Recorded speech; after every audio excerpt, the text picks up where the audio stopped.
Well, that is a nice copper coin, but oh, Doug, do you know what time it is? 45 up.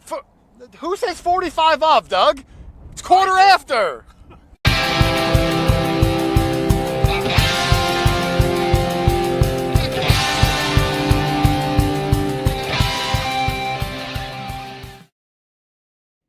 What's up, guys? Hoarder here, and welcome to. Holy cow! It's been up and pause this.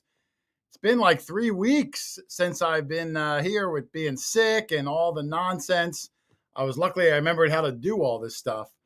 But thank you, everybody, for showing up. Got an exciting, fun show tonight. Franz from the Hoover Boys will be joining us in about 14 minutes. I'm really excited. It's going to have some funny stories. Guys been doing YouTube videos for over a decade, and you guys know all the cool stuff they find. So I'm super excited to have Kurt on. It should be a really fun show. And before I bring the normal crew in, I wanted to do a quick somber shout out. We lost a member of the community. It's been about 2 weeks, but I've been sick. Detector Mo, if you're not familiar with him, he had a huge detecting following on Facebook, over 3 million followers. I was trying to get him on the show. Unfortunately, he passed away at a young age. His real name was Tentis Dixon Moore from North Carolina. So I just want to give my condolences to the Detector Mo family. Seemed like a good dude. Sometimes we lose the best people early. But let me bring in some of the normal gang, and we will start off with none other than Mr. Dog Tag Doug, Mexican Doug, Jane Fond Doug. How are you, Dougie? All three of us are doing great. You're still promoting the Phillies hat. I mean, they won already. You can't let them. You can't let it go. They didn't win anything. Well, they won years ago. They won Yeah. years ago. Yeah. I'm pausing this over here. I'm trying to run the other show so I could see the comments and all that. There we go. Now we got it. Man, Doug, what an exciting weekend we had. We sure did. When I went up to Massachusetts, we were digging 3 days with our good buddy Eric, the Cape Cod father, who's in the chat. Rich and Charlie couldn't make it, but we hunted with Green Mountain Brad, with Steph, our friends Erica, Tyler. We killed it. I probably got 4 videos in those 3 days with some absolutely remarkable finds. Brad's been putting them on his face. There's Green Mountain Brad in the chat. He's been putting some of his up on Facebook. If you don't follow him, go check out Green Mountain Meditating on Facebook. He may have been the big winner, but Doug, I had a find that we all looked at. We weren't sure what it was. Steph put out an ID, and I found out that Steph was incorrect, which sometimes she is. It's rare. I'll put it up on Facebook tomorrow. Wait till you see what this whopping thing is. Found none other than yours truly, Dougie. Yeah. But don't say what it is. No spoilers. I'm not. No spoilers. But we all did very well. Every one of us found some amazing things. Yeah. Eric worked his tail off. He put us on, 6, 7, 8 old Colonial homes. We had a lot of fun. We had a really good group and some absolutely remarkable finds, especially from the Green Mountain Monster himself. Man, he had a good weekend, Doug. He's a machine. He is. He's good. I wish I was that young. Yep.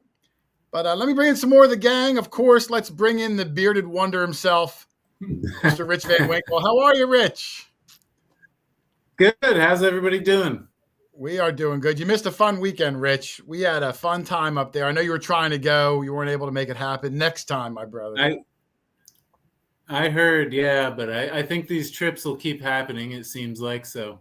Yeah, we're going back up again soon. It might be like a 6-7 hour ride, but when you start digging at some of these 1600s houses up in New England, hoping for pine tree shillings and, the oldest things you can hope for in the country, it's addicting. You know what I mean? I might buy a second house up there. And boy, did we have one of the funniest stories. Oh, yeah. I don't want to tell it yet. This might be the best. Rich, you know that one of my favorite stories is when Doug and I went to that event in Missouri and got the Airbnb, and there was a squatter living in the basement we didn't know about. Oh, yeah. The story from this weekend blows that one away. The craziest. I might tell it next week when we have more time. Oh, okay. Nobody asked Brad. Brad, don't you ruin the story. He's probably already got it in a video. Yeah, well, maybe. If he's even still here tonight, I don't know. But let me bring in the last of the Mohicans tonight, the handsomest of the group. Wait a minute. Charlie the Hairdryer Cutter. How are you, Charles? Thank you for the compliment. I needed that. You're one good-looking man, my friend. Did you have a bad day today, Charlie? No, it was good. No, but windy and cool. I just didn't like the weather today. Oh, it was a lot cold. of rain. Yeah, didn't like Dougie was out yesterday, and it was like pouring, and the wind was like sideways. What were you doing? Yeah, I almost got blown over yesterday. It was. I need you for Saturday, Doug. Come on, take care of yourself. I'll be there. All right. Yeah, I heard about falling trees and tornadoes. I got the generator ready. I got more fuel for the generator. I was ready, but thank God it's okay now. Nothing happened. We have a lot of trees here where I live. Charlie, before we start the show, Kurt will be on in about 8 minutes. Yes. People might notice Lynn's not here today. I wanted to give a quick shout out for Lynn.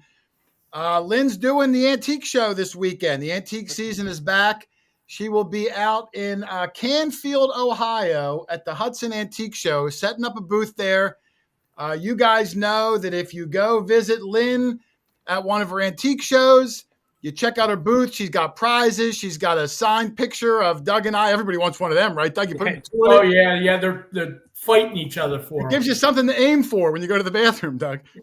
But go check out Lynn and support her. She's or wipe yourself with. The Canfield Expo Center. A lot of people visited her before. I'll put up a couple of random pictures from last year's events. I appreciate when everyone gives her support. She's got some awesome stuff. The woman right there in that picture, Doug, Wendy Olson, actually gave Lynn her nickname, Lindiana Jones. So shout out to Wendy Olson. Yep. But everybody, if you get a chance, if you live in the area, make sure you go out. The Hudson Antique Show in, where the heck is it? Canfield, Ohio. Make sure you check it out. Give Lynn some support. I know she'll be happy to see you. What do you think about that, Dougie? I think it's great. Lynn has that pilgrim antique stuff, like antiques that go back to like the 1600s, things you've never seen before. Yeah. So unless you've been to her house. If you've been to her house, yeah, I've got a video. We did a walkthrough. It's like a crazy museum of yesteryear. Small scale Mercer Museum. Yeah. Right. Well, nobody outside of our area knows what the Mercer Museum is. Yeah, well. That's okay. I like when you give references that no one gets but us. Those are the best. Google. Well, that's the way I roll. Those are the best references. Turd just said something that I agree with, and I miss Guest Lynn's thing, he said. Yeah, we might bring Guest Lynn's thing back in some way, shape, I know or it's form. tough. It's tough The problem to find is things that are hard.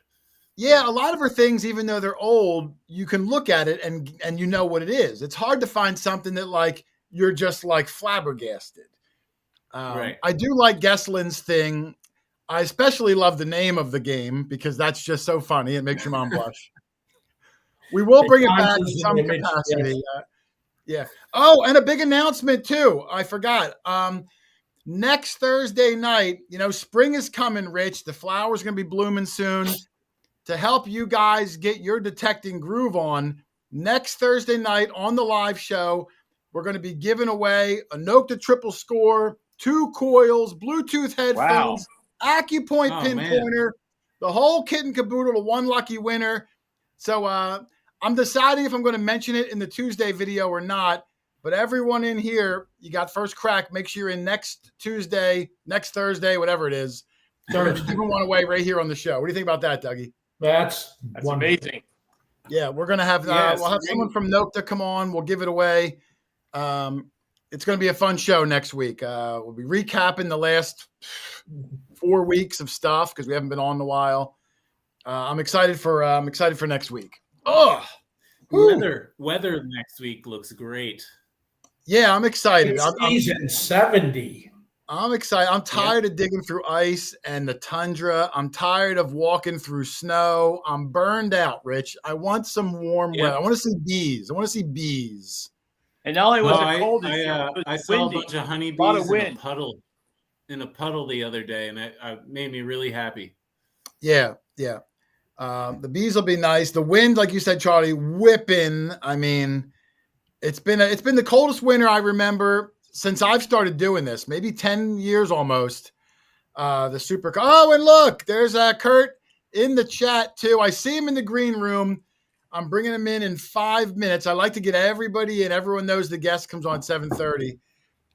Really happy Kurt is joining us. He doesn't do a lot of live shows, so I feel extra special that he's coming on. We've got 10 years of stuff to talk about. I don't know how much we're going to get in today, but we're going to give it a shot, Dougie. Chris Fallon's checking in from Digstock in North today's Carolina. Digstock. Right. Our two moderators, Teresa is here. Teresa, the treasure hunter, one of our moderators. She's down at Digstock, but she's still in moderating. And our other moderator, Hot Mess Fishing, also down at Digstock, working the Nokta booth. She might be in later. I told guys, you're busy. Don't feel compelled to come in. But if they pop in, I'm super appreciative. Always love seeing both of them. Whew. My throat's still sore from this weekend, all the talking this weekend. I'm glad Eric took good care of you guys. Yeah, he's a good dude. I think we're going to be going back up in like 4 weeks. There's an event coming up. I hope I can join you guys. I'm sorry. I was there the first time with you, and I really wanted to go the second time, but unforeseen circumstances popped up. You guys are aware of. But, yeah.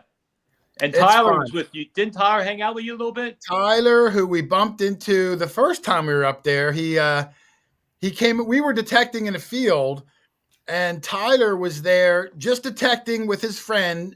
Didn't know us, just happened to be in the same field. Came over a hill, saw a big group of us. I think he went up to. Was it you first, Charlie? Yes, he came up to me first. Yes. And he didn't even know we were there or anything. And he got, he recognized us, got all excited. And then he hunted with us this whole weekend. He did really, really well. Oh, look, Adventure Archaeology. I just saw up there. That's our good friend, Brandon. How are you, Brandon? I just spoke with him yesterday on the phone. Good dude. Just passed 100,000 subscribers. Brandon, wow. Adventure Archaeology. Excellent job. Guy works hard, puts out a boatload of videos. But you know how Charlie has that new channel he does, the Catch and Cook Cabin. Right. I was watching it. It's really interesting. It's a little downtime for him, his relaxing cabin. What if we bought a cabin up in New England? That way we can go up there every other weekend and hunt some of those super old colonial fields. Let me know how you do. Oh, you're not going to go? Come on, Doug. No. Live a little. If I go up there, I'm going to stay there for a month. Doug, we've got the biggest detecting YouTubers in the world all in the live stream today. Come on. That's pretty good. Brandon, Brad, Kurt. I'm going to text Aqua Chicker, tell him to come in here and join us. He's down in Digstock too. Is he? He wouldn't even reply to my text, but he did come on the show. He's probably watching. I was trying to flex, but I was just making that up. He wouldn't. But all right, Doug, let's get the show underway. I know. Go ahead, Rich. What? I was just saying there's 256 people hanging out, so thank you. 256, thank you. Yeah, it's going to be sad. Like I said, I don't know when the last time Kurt did a live show. We'll ask. I think we'll have over 300 tonight. Yeah, I think we'll pop up. I agree. But let's get the ball rolling, Dougie. If you're not familiar with Kurt from the Hoover Boys, then you don't even watch Metal Detector. You're not a metal detector. Why are you even here? Yeah. But Kurt's been doing it for over 10 years now. Every Wednesday, one of the OGs of metal detecting. His group is iconic. It's known throughout the hobby, whether you're on the forums or Facebook or Instagram, everyone knows of them. They got a lot of fun. It's one of the best channels out there. I'm excited to bring him on. So let me introduce the one and only Mr. Kurt Franz from the Hoover Boys. Where is he? There he up. That's not even him. Hold on, Kurt. Hold on. I'm screwing it up. There he is. Oh, there we go. Oh, remember that button, Doug? Charlie. That looks familiar. The janitor. I like the janitor. Now, Doug, I don't want to flex or anything, but you, me, and Charlie were with Kurt when he found that GW Link States button. He's rubbing our nose in it. Yes, a little bit. He's flexing. You gave up on it, Doug. It was under a root. It was under. Yeah, we like stuff an inch down, soft soil, or we're walking. Sandy soil. They like making me dig it once it's The young guy digs all the holes. Kurt. That's why you get the same nickname as Brad does. Yeah, we got to get the. That's how Brad. Yeah, it's almost impossible not to hit something if it's under a root. It's difficult. Yeah. You had a good day too. You had a $50 that was way down under a root. Yeah, I had a tough day that day, but there was stuff there. I didn't get over it. No, I mean, yeah, it was a tough day. It was, stuff came out in little bursts. It was weird. Well, right across the street from where you found it was Daniel Boone's homestead, wasn't it, Charlie? It was his uncle. Daniel Boone's uncle. Yes, Thomas Boone. Yes, and the where Kurt found that button, we weren't supposed to be digging there. We were waiting to go to the Boone homestead, but the lady said we could do her front yard, and that's where Kurt found that button. Then. Well, good thing they chucked that button across the street. Yeah. Tyler James, thank you very much. Tyler says, "Hey, Kurt, I'll bring him up, Kurt, so you can see him. Can you see the chat, Kurt? I'm not sure. I can. Okay, good. I don't know if I'll be able to keep up with it, though. No, I'm going to try to spot shot it. Now, before I get into Kurt, I will say if anybody has a question for Kurt, please put it in the chat. I'm going to try my best to pop them up as I can. It's not easy. And, my moderators, God bless them, they're at an event this weekend, so they're probably only be able to, be halfway helpful. But I do appreciate they came in. But Kurt, let me jump into it. I always like to start at the very beginning. So if you don't mind, what first got you into metal detecting?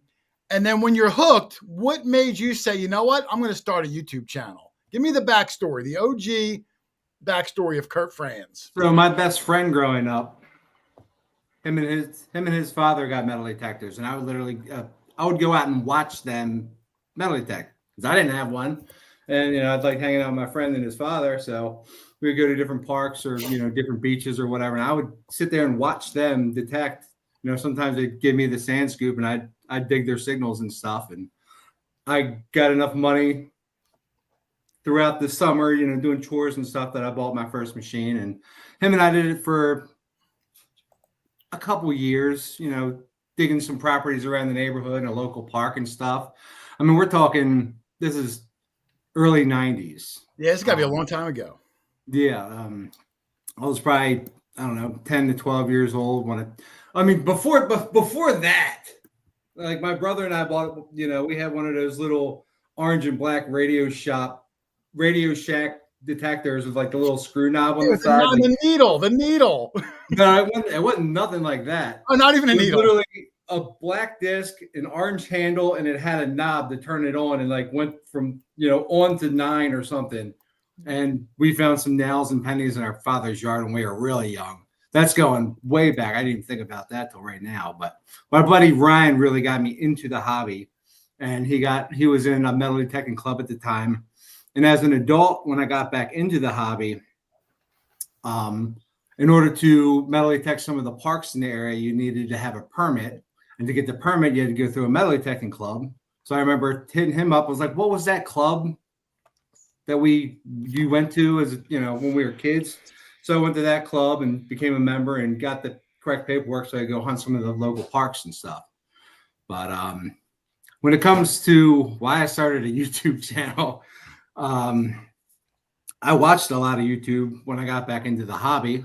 I watched a lot of YouTube videos, and I found some pretty cool stuff. And I was like, I could do this. I could make videos and stuff. I had no idea what I was getting myself into. Yeah.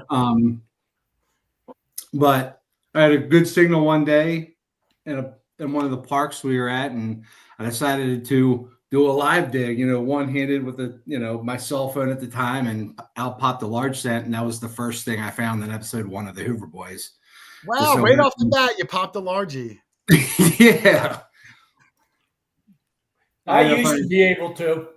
You haven't popped a largie in 40 years. Who would have thought, Kurt, in your wildest dreams that back then, 10 plus years ago, that little YouTube channel that you start with your cell phone and you don't know if anyone's going to watch, you just do it because you're just having fun living life. You fast forward a decade later and you have one of the biggest and most influential channels in the whole genre. Would you have ever have dreamed that in a million years that that you'd be up near the top of the ladder that everyone tries to emulate and watches for tips and tricks and admiration. I mean, you probably never had that on your radar. No, I mean, a lot of people ask me, like, how do you get, popular on YouTube and this, that, and the other thing? How do you, I want people to watch. I was like, there's no secret. I do YouTube for me. I started YouTube for me. I wanted to document what I was doing, the things I was finding, for me. And if you put love and passion into something, like, other people will see that and take enjoyment out of it too.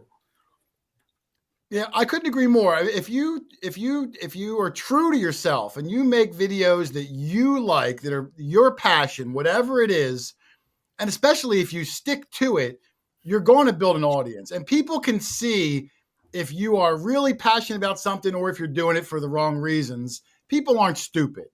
And they watch you and they know that you and all the gang incredibly passionate about what you do.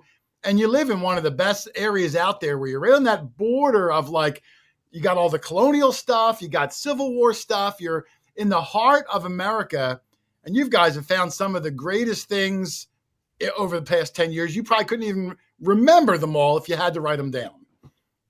I remember a lot of them because I spent a lot of time editing videos. I'm sure you're the same way, but I forget sometimes. I remember what we found, but I forget if I found it or Doug or like, I don't remember who found it.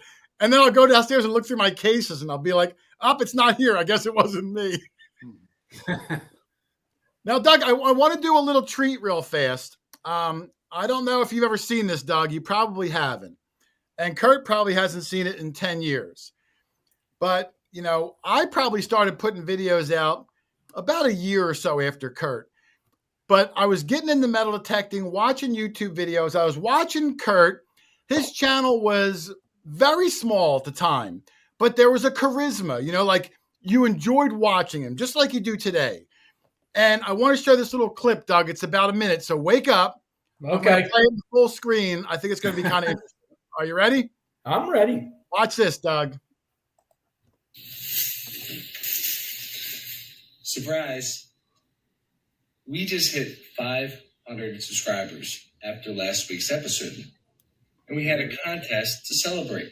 If you commented on last week's video, episode 15, Wheat Field, you were entered. So I have my little helper here, my daughter, and we're going to have her draw a name. Your full name out? Who's that? We have the quarter hoarder. Come here. Wow. Know what your real name is? Hit me up, PM. Let me know. Hoarder. The Hoover Boys Fufu Juice. Walking Liberty $50. And a Kershaw Clash. Life. You say congratulations? Thank you. Now, Doug, Yeah. This was, let me bring it back. Hold on. This was 10 years ago, Doug. Yep. I still have the Kershaw knife that I still open boxes with to this day. So proof is in the pudding. I grabbed that from your channel, Kurt. Forgive me. And I guarantee you have the $50 too. Well, it's probably Considering you have the first penny you made. Just like when we go today, the relics are more exciting to me than the coins. Yeah. But I want his 500 subscriber. The guy's sitting at 140,000. Just shows how long he's been doing it. That was 10 years ago. His daughter is how old now? 14. I was trying to get her to come back down here for the next clip and be like, this is what she looks like now. Yeah, she was probably 4 years old. I think she's behind you. So no, that's my son and my wife. Oh, okay. Yeah. So, I'll send you the clip later. It's also on your channel. I did have a hard time keeping my eyes off of the picture in the background there. Of the cheerleader. I was going to say it's Dallas Cowboys, but I know Kirk better than that. I didn't want to embarrass him, but it looks like it's the.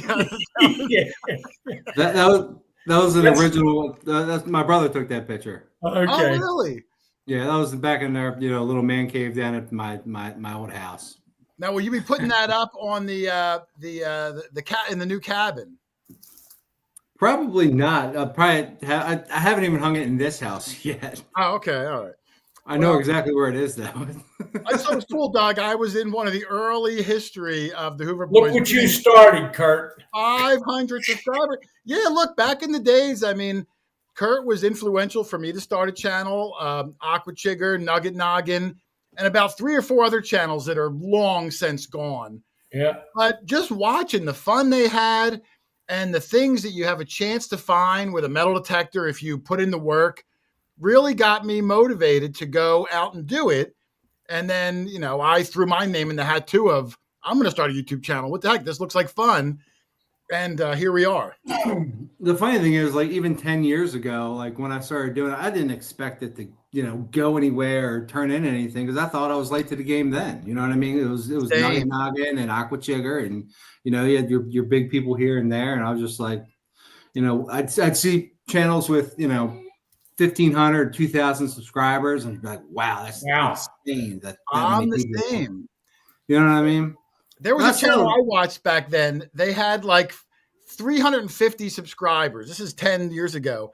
And I thought that channel, I said, man, they must be rich. I bet there's a whole crew following them. Like, because you don't know, like it seemed like it was a television. Now, everyone's kind of savvy now, but back then, you know, I thought the same thing. Like, wow, these guys are crazy. Stealth Digger's another big one. Absolutely. For the longest time, it was just me and my cell phone. Yeah, it's still me and my cell phone. I've actually, the last few videos that I've posted, and, you know, a handful more, I've reverted back to the cell phone. This is convenience. Everything's always in focus. I got a huge screen to figure out what I'm doing because I'm old now and I'm getting blind. Yeah, I took my son bowling last night. First time I bowled in 25 years. I can barely walk today, Kurt. My thighs hurt. My arm hurt. I forgot how old I'm getting, Doug. So, but it's pretty amazing. So, you know, over the years, Kurt, I'm trying to go through some of my notes here because I had a lot of stuff on here. You know, you guys found everything under the sun, you know, probably more than you ever thought you'd find in this hobby. Was there any one moment, like one thing you found or a spot you did or a video you made that you thought was a big turning point for the channel where you're like, man, we're really rolling now. Like we've really, you know, we've got a good audience. We're delivering quality stuff. This is really becoming more than just me and my phone, where you started realizing, wow, I'm taking this more serious now because there's an expectation from the audience that I'm going to put out quality material, quality video, quality audio, and it becomes from a hobby to more of like a more serious hobby that you make time for in your life. I'm going to pause that question for 1 second because that little tiny girl that was in that video just came back downstairs. Oh, let me see. It's my 14-year-old going on 25. I'm going to cue her up. I'm going to cue her up. Going on 25. Hold on, I'm going to cue her up. Hold on. There she is right there. Yeah. Now, do you remember that? You probably remember that. 4 years old. Grace, right?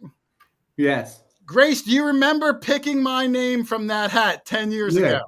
No, okay, that's fair. But that was you. You can go back and watch it. Your dad's 15th video, you were in there. And I said, man, she's probably like 18 years old now. She's 14, but she probably acts like she's 18, right, Kurt? Yeah. Yeah, I know. I had a daughter. I remember. I remember. Love you. Bye.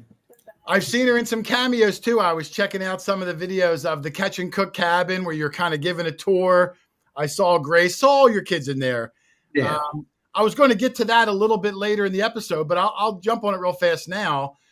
You know, Kurt, besides the Hoover Boys, which everyone knows of, Guy has 2 other channels for a total of 3, Doug. His Mental Health Day channel, which is a lot of fishing, which obviously is his second passion. You can tell how excited he is. And then this new Catch and Cook cabin where it's going to be basically vlog style about his everything to do with this cabin. He's going to give you tips and tricks on cooking and his decor. You explain it, Kurt. What is it out there on this newest channel you're taking on? If you even know. I think I know, but it's more or less, you know, a lot of people see the Hoover Boys and it's mainly me and Mark's boots. And, you know, I'll go fishing with my brother, like one of my best friends or whatever. there's not a whole lot of family. And people are like, you ever see your family? Yeah, I see my family. Obviously, I see my family. I love my family. And the Catch and Kill Cabin is mainly going to be the friends and the family and, a high dose of that stuff. Just other parts of my life that people don't always get to see when I'm metal detecting or fishing or crabbing. Or, hello, you want to say hi? No. Little shy. I had my wife bring me one up. Right? For my wife doesn't like to be on camera. Was it your wife? Yeah. Hello, Mrs. Kurt. I don't even know her name, but that's okay. Kathleen. Hello. My wife doesn't like to be on video either, but she brings me a cup of coffee right before the show. It was actually hot tea. I've been sitting around editing all day and I haven't really talked, so I'm just like, can you give me some hot tea or something?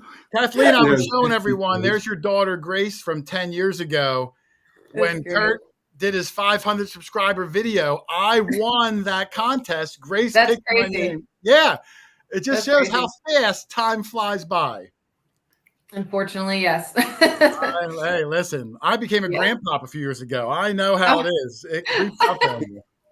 We're not ready for that. No. Grace. It creeps up on you. It creeps up on you. But thank you for sharing Kurt with the world. Absolutely. I know all the fans are appreciative. Sure. So back to my original question, Kurt. Was there a turning point Hoover Boys where there was a turning point where you suddenly went from this almost like nonchalant hobby to, wow, this is getting serious. I want to really put more effort into it. That's a question nobody's ever asked me before, so I obviously had to think about it. Originally, and I think I talked to you about this early on too, about like why I post like every week or something like that. And I did that just so I wouldn't get behind. Like I was metal detecting more than I was posting at that point in time. Because the hobby was still somewhat fresh to me again. I was into it a couple years as an adult, and I was just like, no, let me do this. Why I did that, I just got a good signal one day. But back to the question, like, was there a turning point where I saw it more than a hobby or whatever? I mean, YouTube monetization isn't much. You know what I mean? It's it's barely a side gig. But there's good months and bad months, and there's good years and down years. And well, I didn't even mean about money necessarily, as much as like when you first start doing it, maybe you put it up on your day, maybe you don't, you goof around. If you didn't find anything, you don't care. But then you get to a point where you realize that the audience is expecting it. It becomes ingrained where you have to make time to make sure it's out every week, and you start taking it in your own brain to that next level of seriousness where it becomes a part of your daily life where you're always making sure you deliver for the audience. Like it gets to that next level, and it's different for everybody. But, I can tell you're there. I know I'm there. I feel pressure there's definitely pressure. Like, I can't expect what to find. I put out videos where we found next to jack nothing, and I don't like doing that. I'd rather put out a video where we find some amazing stuff, but every day is not going to be amazing bucket listers and crazy coins and relics and gold. And I haven't found gold in a couple of years. Same. Mark does. My buddy Mark, Muck Boots, he'll pull a gold ring here and there, and Charlie's got 3 gold rings in the last 8 months for us. He's been on fire. Charlie, he's dug gold rings with me before. Here's the key that Charlie does. We're all out there hunting. After a few hours, he goes back to his truck, takes a 2-hour nap, then comes back out, pops a gold ring in 20 minutes. 3 times he's done it. He's in there meditating and praying. We call him the Naposaurus Rex. He just goes back, takes a nap, and comes out like a monster. When you guys are my age, you'll do the same thing. I want to do it now. I just can't because I'm the only one holding the camera. I feel older than you, Charlie. We'll come back if there was a turning point. Maybe there wasn't. No, it was fairly early on where I started taking it more serious. Like once we started getting some actual traction, I was like, wow, like people actually like this, but I can't, pinpoint a certain time. It was just always us going out and having fun, and the finds are always just a bonus. Oh, for sure. And you have the same kind of philosophy I have is it's so much more fun when you're with your friends and you can share in the moment. I'm happier if they find something than if I find something. And that's really the magic, is the friendship of doing something together that you and all your buddies love. And I think that really comes through on your channel. And I try to go that same sort of route. I mean, I'd be lying if I wasn't jealous from time to time, because, you know, I am human. Especially Brad. Like this day and age, I'm just happy somebody's finding something so I can put out a video. Like I you know, I go there to capture the memories, you know, whether, you know, obviously I'd like to find good stuff too. If I'm not finding anything good, you know what I mean? Like, I'd be lying if I don't get the press out in the middle of the field. Like, come on, like. No, I feel you. We have some pressure too, and it's tough. You know, people don't realize everything that goes into it. It's a lot of work. It's not all just fun. And then good day or bad day, the editing that I know I spend, I'm sure Kurt spends, and Brad, and you know, it takes a big chunk of your life. But I still love doing it. I'm sure you do. You can't do it for 10 years if you don't have that love in your heart for the intrinsic part of what you're doing. It's like an art, and you get to share it with the world, and you're one of the best at it. Appreciate that. No, it's like with that whole editing thing, I definitely hit like a wall a few years ago, and it was probably right around the same time I was getting back into fishing really hard. And then I started, you know, just through talk and, you know, posts and different things, like people were like, why don't you post some fishing videos? And I posted a few on the Hoover Boys, and people were like, you need to start, you know, stop posting fishing stuff and go back to metal detecting. And I was just like, I still post a metal detecting video every single Wednesday. What are you talking about? So then I started another channel, and for fishing and stuff, and editing those videos was a nice break from editing metal detecting videos. You know, it gave me something to look forward to again. Than, you know, the same structured thing week in, week out. Yeah. You know, something else to look forward to, and that's actually helped me, you know, get back to enjoying the whole metal detecting thing. And not that I wasn't enjoying the metal detecting thing, but yeah, but I get it. You do the same thing for 10 years, you start to like, you burn out a little bit. I've been there. Like some days I'm like, I don't feel like doing this, but I got to do it. You know what I mean? And you got to try to balance that. Now, I'd be so disappointed if my day came around and I didn't have a video. So I do love it, but make no bones about it. It's a ton of work. You have to really manage that into your life, along with family, job, everything else going on. So for someone to do this consistently for 10 years, every week, I give you a lot of credit. You know, one of the OGs, and a lot of respect to everything you've put together over the years. Right back at you. Is there any, now I think I might know the answer, I'm not sure. Is there any one thing that you found over all the years that is your most special item for whatever reason, whether it was just rare, exciting? What was your favorite thing you've ever found in 10 plus years of detecting? Well, like, here's all my favorite things. What was that? I didn't see them. Well, I mean, you know, was that a belt plate? Yeah, that was fairly early on, and you know, us getting permissions and stuff. There's a War 1812 officer belt buckle. Wow. Oh, beautiful! All gold gilded up and everything. You know that I have a chain scent. My first gold coin ever, 1740 French gold coin. Oh, I remember when you found that. I remember. Well, that. You know, you've seen Brad's recently where he cut one into 4 pieces. I saw. Yes. Obviously, you guys were there for the George Washington inauguration. And that thing is gorgeous. I'm not mad. It's almost as nice as my lead pewter USA button that came out. Oh, that's awesome! Look at that. First, we're backwards there because I guess that's what the camera's doing right now. But all of those things gave me the same feeling. You know what I mean? Like, holy, that just happened.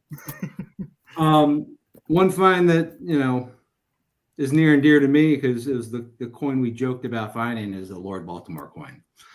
And that's what this little guy right here is, Lord Baltimore. I got a photo, Kurt. I'm going to bring it up. Yeah, that's way better than anything I'm going to be able to show you on this. Well, I grabbed that from your video. You did create this. I just stole it so people could see it. I had never even heard of that coin until you found it. And look at that. I mean, It's crazy. Over 100 years before we were a country, I had to look up to see I forget now, but at the time, the governor, whoever he was, the whole story behind it. What a fascinating piece there. That would be one of my, and that's the greatest angle too. I tried to grab the best still because you know how they are when you pull them out of the ground, you got to get just the right light. But the cool thing is, like, when I dug it, like, obviously I had a GoPro in my head, and it was later in the day, and you can actually go. I hate GoPro footage, just wide angle. You can't really see a whole lot that's going on, barely see any details, but you can see that in the GoPro footage of the light hitting it right, and like the bust and everything coming to life. I mean, look at that. It explodes. I would be befuddled. If I found that, I would think, oh, this has got to be some old token. What the heck is that? Absolutely fabulous. Even when I was looking at it, I was like, is that a Lord Baltimore coin? Like, I didn't believe my eyes. Like, am I going to believe my brain or my lying eyes? What is happening here? Yeah, there's like 100 of them, isn't there? Like 100 or 200 of them? I mean, there's of the sixpence, I believe there's around 100 still known to exist. It was a very small batch of coins that were minted for Lord Baltimore. Kurt, did you find that on land or in the water? That was in the water. In the water. I remember that video now. Yeah.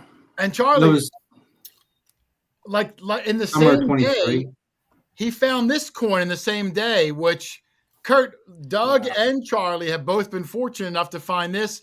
But this coin would make anyone's year. He found it the same day, the first year left facing Liberty Cap half cent. Yeah, the reverse of that coin was better. I didn't find that. Mark actually found that one. Oh, was that Mark? Yeah, but the same day you guys found it. It was the same day, yeah. So I mean, but what an incredible! Like I said, you guys have been on some of the best places, and I joke with our guys saying, "Man, I would love to get into the water because on the land, someone drops something back then, maybe it gets picked up, maybe someone walks by, but in the water, you drop it, it's essentially gone forever. So you probably have a much better shot unless Kurt shows up. Well, I mean, but I'm saying." You have a better chance of it not have being picked up by previous generation. Yeah. I'm sure he's got to work for it though. I'm assuming that this summer we're gonna see a video that says Hoarder water, and it's gonna be you in the water. I can swim. I can swim. He won't go in the water, Kurt, unless he has swimmies on. Doug has to sit on a rubber duck when I pull him down the creek. It's a different animal. It's weird, I've been out there tippy toeing, neck deep, just trying to keep my nose above the water. I've seen some of your thumbnails where just like your nose is sticking out. And it's different because you're not the top of the food chain when you're in the water. You know what I mean? Like there is a possibility of a bull shark. I heard that Bob refused to go in the water. What kind of sharks can be there? Bull sharks. They travel all the way up river into lakes. And they're dangerous, obviously.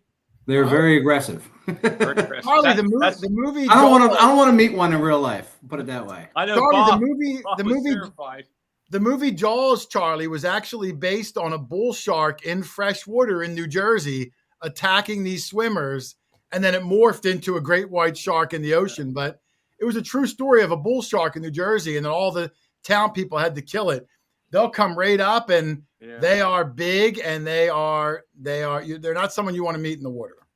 Somebody just asked in the chat about if we consider diving, and we talk about it every single summer since we've gotten in the water, but we haven't actually gone through with any of that yet. Are you scuba certified, or is it something you want to do? I'm not. No, I'm not. I mean, down the road, once we hit most of the sites we want to hit, we know there's stuff out deeper. I'm sure. I mean, there's been some full moon, completely lowest of low tides you've ever seen, and we're out there neck deep still finding stuff. So we know, it keeps going. If you had to choose land detecting or water detecting. Is water your personal preference? Like, do you enjoy that more? I look forward to all the seasons. You know, water season comes up, you know, it's cold in the beginning, but you know, you get in there and you know, get your bearings and you start finding some cool stuff. It's like awesome. But then the fall, I love farm fields. Yeah. The fall is tough sometimes because you gotta compete with hunters though. Yeah. So like this is the time of year where it's like there's no hunting going on. Right So now. there's no excuses for homeowners to be like, hey, you know. It's a small window that we get. We're the same way. It's like February, March, and half of April. But February, the ground's frozen a lot. So you get like 6-7 weeks, and we try to jump all over it as much as we can. There's a question from digging up the Carolinas, Kurt, of how bad do you miss the old Walmart site? I miss it, you know. But if it wasn't for that site, you know, not allowing metal detectors anymore, you know, by that, you know, us losing that place, it opened us up to like, well, if we want to go metal detecting, we got to go door knocking. Yeah. You know what I mean? It kind of forced us into that because if you haven't done it, you know, that's one of the most, you know, questions that I'm sure you get commented as well. Like, how do you get these permissions? Like, what do you do? What do you say? It's like, there's no secret. You just got to go up there. Yeah. And have the kahunas to knock on the door and talk to people. Like after they answer the door, it's just talking to people. You know, there's no special lines. There's no special words. It's, hey, my name is Kurt. You know, I work at Walmart. It don't matter what you say. Like, I hate my job. I love history. And my friends and I do metal detecting as a hobby. Can we metal detect on your property? And after that, it's just going back and forth. Now, granted, on my team, you know, Doug and Charlie are our basically professional door knockers. But I've knocked on a lot of doors in the past too, not as much recently. But I find that people are very, very friendly if you approach them that way. And I find that people that live in old colonial homes are almost, you know, they're going to be interested in old stuff, or they would choose to go buy something newer. But it does take that little bit of cojones. And the first house I knocked on, like I was sweating. I didn't know what to say. Like it's an unnerving, uncomfortable feeling. But like anything, you get better at it, right? Doug, is that a fair statement? Yes. The biggest obstacle is your own mind. If you can overcome your negative, you know, all the things negative that you're thinking going to that door, if you could just eliminate that, just walk up and ask. You know, no one has ever pulled a gun on me yet. So, Mark, he literally barely says anything. He's just like, hey, you know, my friend and I were looking for a place to go metal detecting. I mean, metal detecting your phone, and like literally, like right to it. Yeah. I usually start with, sorry to bother you. My name's Kurt. This is what I do for a hobby. You know, I have a little longer of a spiel, but he'll go right up and ask. My spiel is about an hour, so I'm with you. Like, it's so long. It was so long. But when I went with Plugmaster Ford, if you ever met Jeff, same thing. Hi, my name's Jeff. Can me and my buddy's metal detector yard? That was it. And like me, like by the time I either get the permission or not, I know all their kids' names, where they went to school. Like I know them, you know, like I'm like part of the family. You know what I mean? Some of, like most of the longest time we're at the doors are no's. Like we've had the longest no's you've ever. Yeah, Doug, that's true, isn't it? Of. Yeah. Half an hour, just sitting there and bolt, and then you know it's like no. Yeah, Doug No, will we'd call rather me. you not.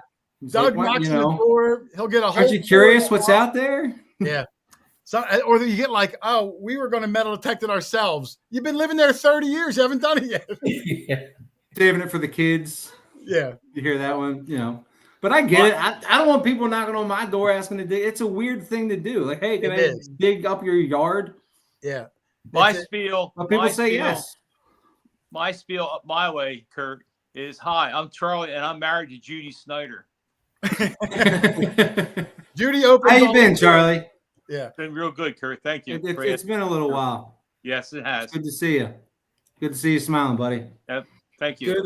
Good question from Gordon in the chat. Where did you get the name Hoover Boys? Yeah, Garrett, what's the background on the name? Can I guess? The story so no, many you times. can't guess. Let him tell. Go ahead, Doug. Don't let Doug guess. Don't let Doug guess. No, he's probably basing it on the Hoover vacuum cleaner, and he's going to suck all these great things out of the ground, right? Yeah, I mean, the funny thing is, I didn't come up with it. I was detecting a park, and another club member was there. And at the time, he had the dais. This is before the dais too, and he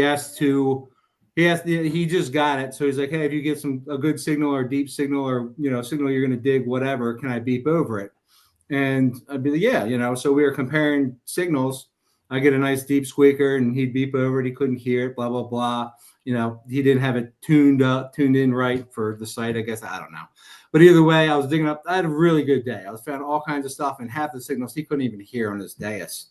That's back when I was running a huge freaking search coil, and I'm sitting there crawling around as slow as I can, just listening for little squeaks and pops and whatever. But he emailed our treasurer at a club and was like, hey, I saw Kurt at the park today with his Hoover vacuum, this, that, and the other thing. And I was good friends with the treasurer, and he said, he told me about the email and how he called my machine a Hoover vacuum.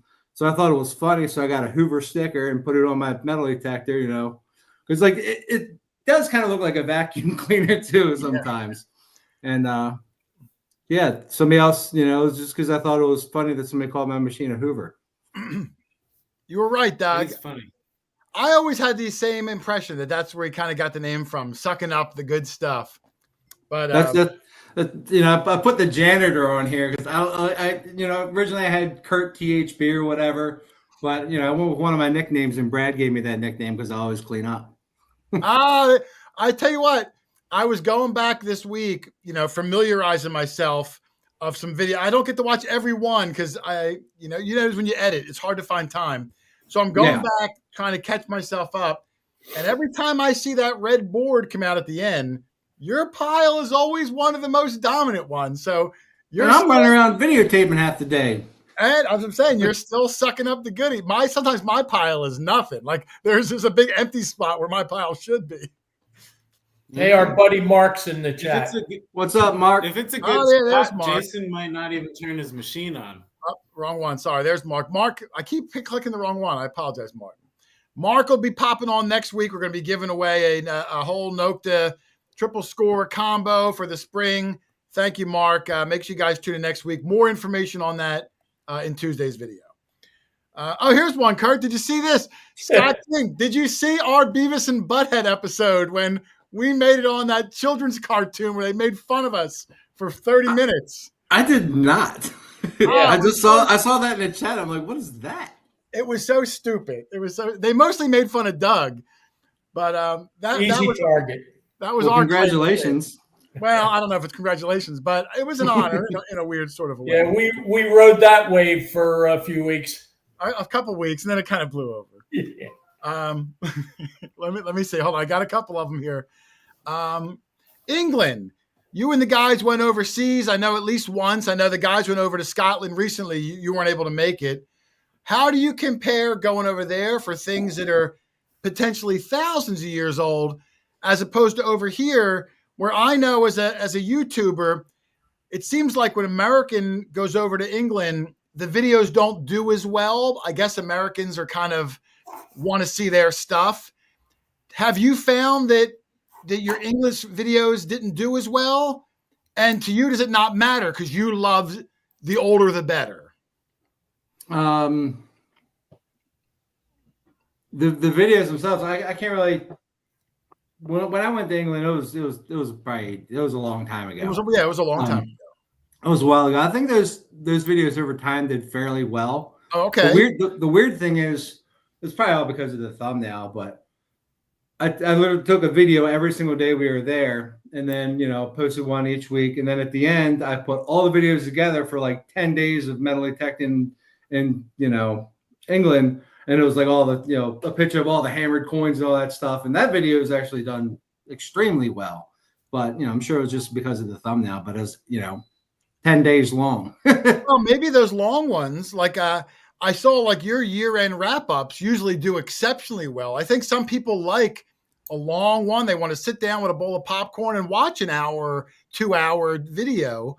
That's That's why I don't mind. This video is doing pretty well. I mean, that's like over 3 hours long. I think people like that, and they like seeing that behind the scenes sort of more intimate version of you and all the guys.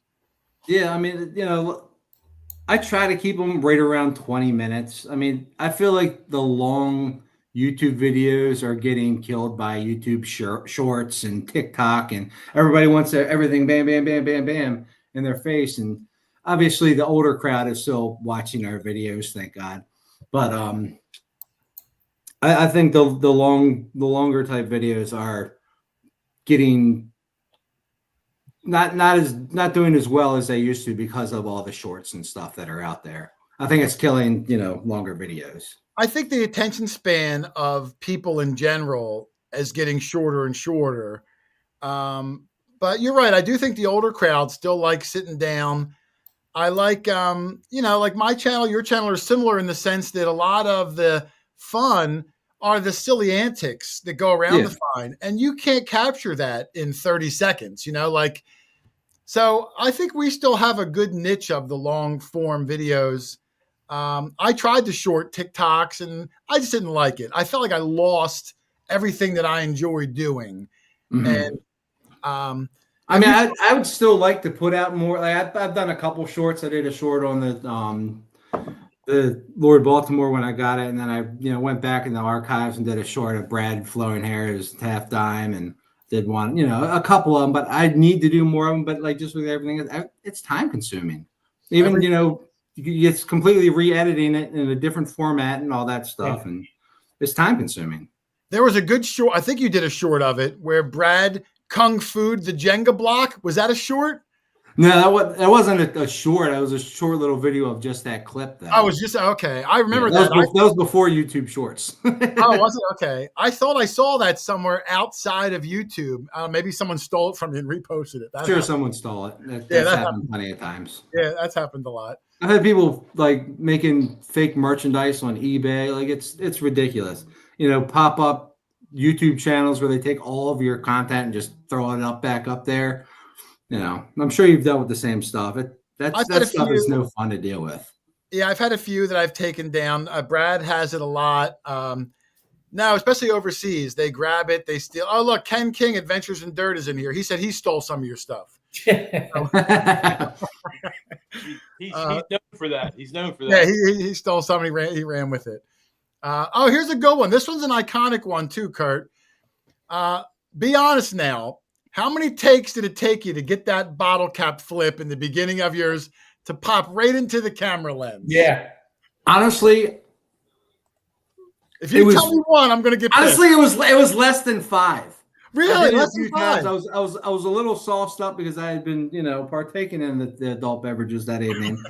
And I did one take and it almost hit the camera. And I was like, that'd be really cool if I hit the camera lens. And the next take, I nailed it. Wow. It was like, I wasn't even originally trying to hit the camera lens. And then I was like, that would probably be pretty cool. I was like, boop, I did it. Yeah. Did you have to edit the audio into that, or did it actually pop like that? That's a great question. That was 10 years ago, Doug. Yeah, we come up with this stuff. So you asked him, did he use a sound effect? I wasn't there. There you go. I probably used a sound effect. But it could have been me just doing that. I don't even know. Yeah. I would have a great question. I don't remember that. It was perfect. Whatever you did, it was perfect. Yeah. That's an iconic one. A lot of the music you do, like in the beginning too, where like you're kind of given some general highlights of what they're about to see. That's been that same kind of song for a long time. If it's not broke, don't fix it. It's part of the iconicness of your channel. People, when they watch, they know what they're going to expect. It changes, but there's certain things that are comfortably familiar week in, week out, year in, year out. It's all part of what makes it do good. Well, see, that's a huge thing right there. A lot of smaller channels come up and like, how do you do this? How do you do that? And like I said earlier, like you got to do it for you. It's got to be something that you enjoy doing, or you're not going to enjoy it, and you're not going to stick with it. Doing it week after week after week after week, it's not going to blow up, right away. It may not ever blow up. Yeah, it may not. It's tough. I mean, there's a lot of channels. I was looking a few months ago in the US alone, there's 60,000 metal detecting YouTube channels just in the US. That's insane. I know. I'd love to know what it was 10 years ago. It definitely wasn't 60,000. No, it was nowhere near. But even back then, there was a lot. But now, there's a lot. So you better make it because you like doing it. Because it's even harder now to get lucky and blow up or whatever you want to call it.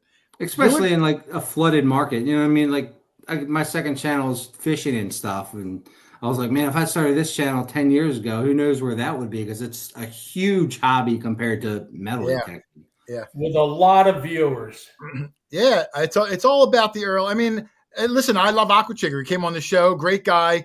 But I think a lot of his success is that he got in super early. Maybe 16 years ago when there was only, a couple of hundred channels. Pretty sure he started YouTube. He might have been the first guy. Yeah, he might have been the very first guy. And it helps to find a huge cache of 8 reals in a river. That helps too. Yeah. That never. Who hasn't seen that video more than once? Come on. Yeah. I've seen that like maybe 8 times when they're all lined up on the table. Oh my goodness. So reaching down, grabbing handfuls of them. We found one and it makes like our top 10 of the year. It's a sweet. Oh yeah. Well, you found one. It made the top 10. For 8 reals, I got 2 bits of one a long time ago. No. Oh, yeah. 3 bits of a cut. We're That's my 8 reals. Look how thick that was too, Doug. Look Yeah, how she's a thick girl. Yeah, look at that. Oh, that's beautiful. 1772. I did get the date. I was talking to the guys before the show. I said, I was spot shotting a lot of your videos the last 2 days. None of us have ever found a cut silver coin. You guys must have found like 80 of them. I wonder if I'm swinging too fast. They got to be where we're hunting. Do you have any secrets for the people out there or even for us? When you get to a new site and you're looking at it, you have any secrets of where you like to start, things you like to do, tips for people that might be able to give them a little more success because of your years of experience? With the farm fields, even if there's a house still on there, a lot of the farm fields that we hunt, the houses are long gone, and they're literally just a farm field. Right. So some of them we can pretty much locate where the house is through topical aerials and stuff like that on old maps and stuff. But we like finding the places that have never been documented. We like finding the starter homes or the little cabin that somebody was into for just like a couple months or a winter or something while they were building the main house. That's where the old stuff is, and no trash. Amazing. Obviously, you got to dig through some nails and stuff, but those are the sites I treasure the most. When we go out to a farm field, we check all the high spots and all the low spots first. But it's more or less like, let's go there, let's go here, let's go there. It's high spots, low spots. Check by the road. There's a lot of little small houses that were built right along the road. Anytime there's a water feature, they were close to the water feature. But I'm guessing high spots and low spots. I'm guessing you don't discriminate anything out. You're listening for nails. You're listening for everything. He looks for iron patches. Yeah. Even when I find the iron patch, some people turn their iron off. I still listen to the iron. Yeah. I like to hear my iron. I like the newer machines. I like because I can lower the volume on that iron, but I like to know it's there. Yeah. So no, I'm with you there. Hold on, I have a few of them here. Let me scroll up. My thing went away. So people are asking me, why would you come up with like dig it all and take your trash with you and all that stuff? Dig it all came up. We were metal detecting a park. That's where all our very early episodes are from. And, the park we were detecting is littered with nails. Everything desirable is 8+ inches deep. And every one of these bent nails sounds like a coin.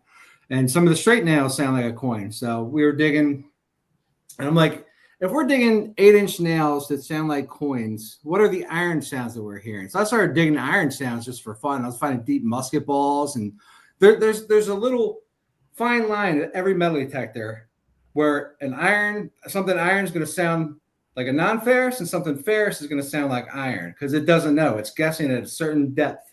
You know what I mean? And that's what happened that day. I was just like, we're just going to have to dig it all. You know what I mean? Dig it all and figure out what this stuff is. Yeah. And then somebody, I saw a pile of trash next to where we park and stuff. And I was just like, you need to dig it all and take your trash with you. Like, this is BS. Like, leaving piles of garbage, right? Like, if you find something, put it in your pouch, throw it out, recycle it, whatever. Don't just throw it next to a tree or throw it in the woods.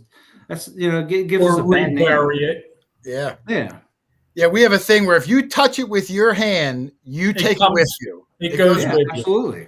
I had a question here from, let me find it. That they were coming in kind of fast here. Hey, Kurt, did you lose access to that park? I remember a particular park that you hunted quite a bit and found a lot of Indians.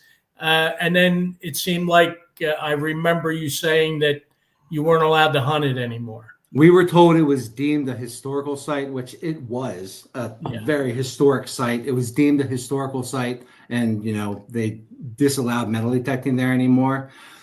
Our beliefs is, it was a ritzy area, and people would walk their dogs and go jogging and all this stuff. They're like, "Why are these people digging up our park? It's our park," Was that within the Baltimore city limits? Probably. Yeah. Danimal Diggs had a question. He posted it a second time. I remember the eat your lunch. I didn't realize that you stopped doing it. I kind of forget, but I remember. Did you stop doing that part of the show where you would remind everyone to eat their lunch? There was a time. I mean, that came from one day. That was early. Billy, a big old Billy boy. Like, we were out digging in this frozen ground, and I was like, I'm exhausted. I'm gonna go eat my lunch. He's like, I was like, Billy, you gotta eat your lunch. I'm like, eat your lunch, Billy. What are you doing? And it's like, but it turned into like a weekly shout out where I'd give another channel a shout out, and I remember lunch. Yeah, it's funny how things come and go, and they last for a year or so, and you incorporate the new thing. I want to know, how did you come up with the all holes matter, which is like.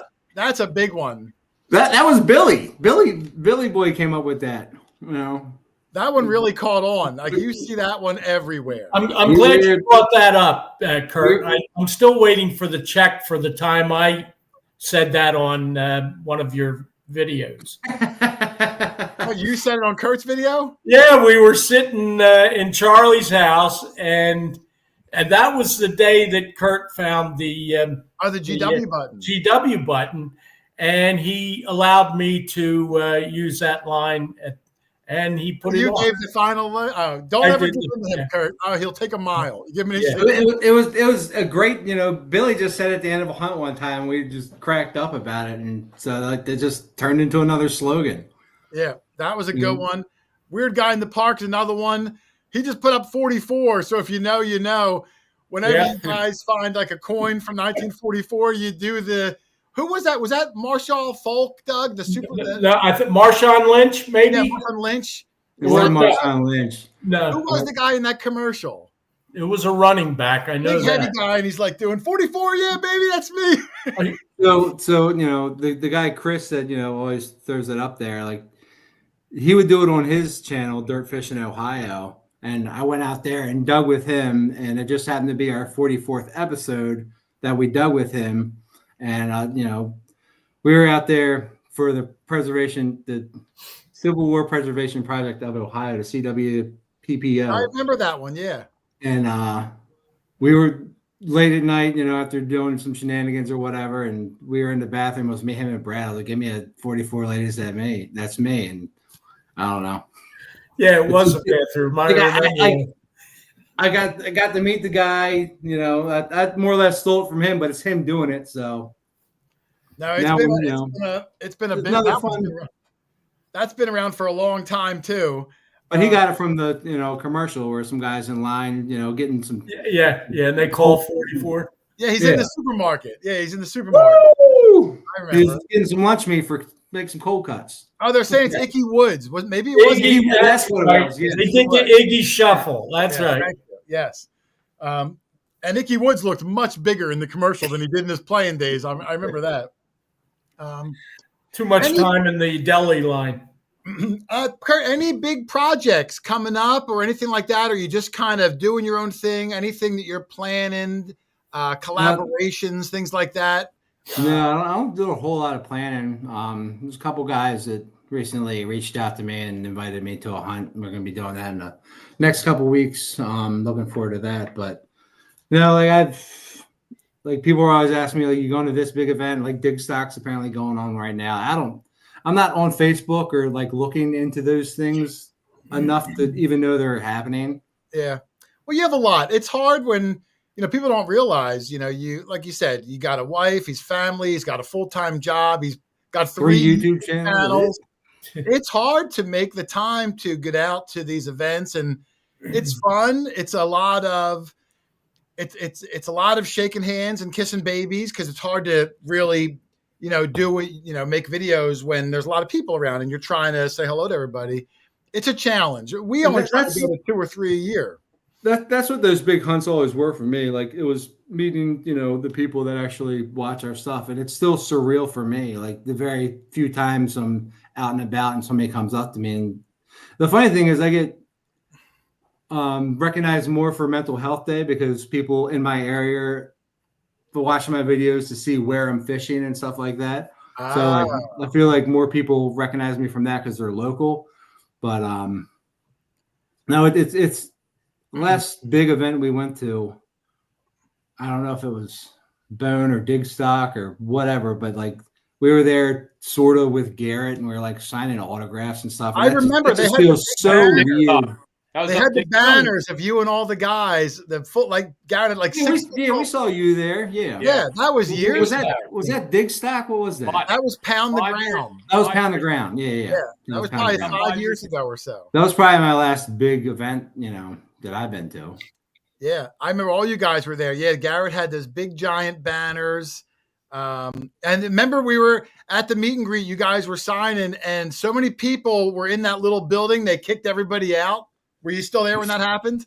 Yeah. It exceeded. But it's weird for me. Like I don't, I'm just some dude that sometimes videotapes what I'm doing. I don't see myself as anything special or, whatever. I hear you. Now, out of our whole group, for whatever reason, Rich gets recognized the most when like out in public somewhere. How often do you get recognized, in public? Not trying to give everyone a big head, but it's just one of those weird things, like you said, where you put a video out and you see X amount of, tens of thousands of people watch, but you forget that every one of those is an actual human being that would love to meet you or would say hello if they saw you. How often does it happen to you? It doesn't happen often. Maybe, and I'm saying maybe once or twice a year. But the funny thing is, I remember when I posted episode 1, my very first episode on YouTube. I remember like posting it and then like going to Walmart and being like, "Oh my God, these people are gonna recognize me." And like here, like now, we're like, there's a couple of videos have millions of views, and I might get recognized once a year, just here and there. I'm about the same, once a year. But Rich, that son of a gun, like seems like once a month.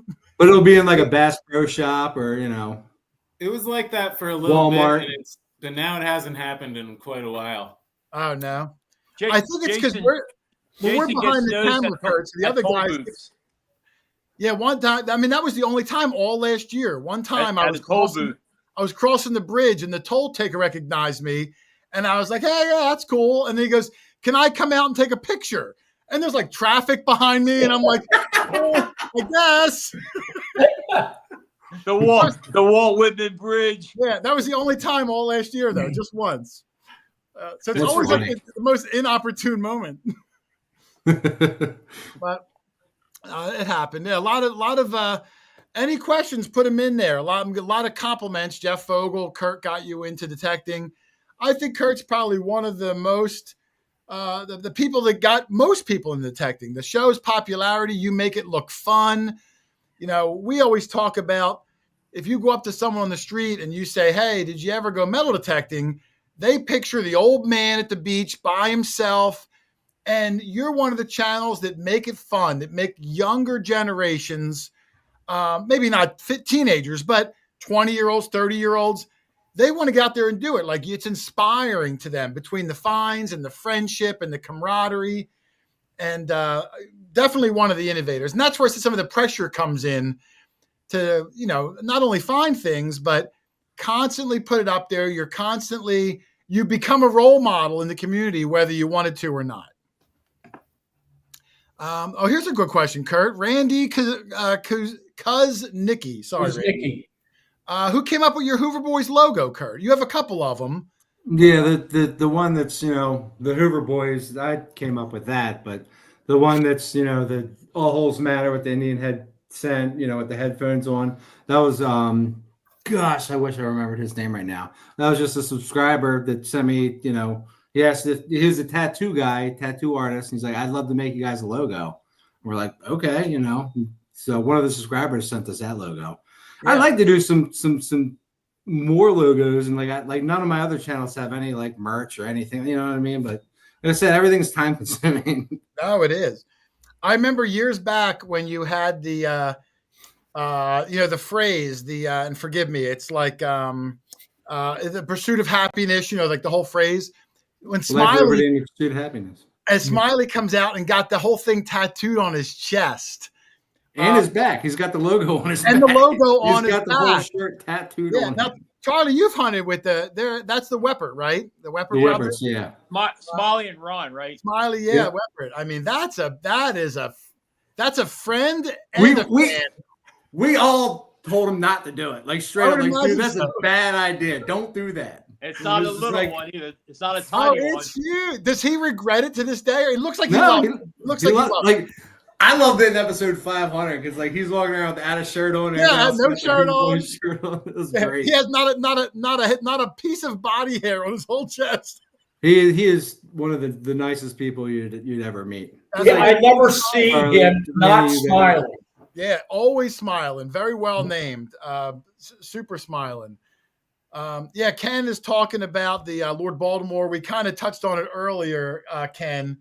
I did have a picture of it. I'll put it back up again. One of his most iconic coins, but so many of them over the years, along with all the relics and everything like that. When you went to England, I'm sorry, I had another question on there.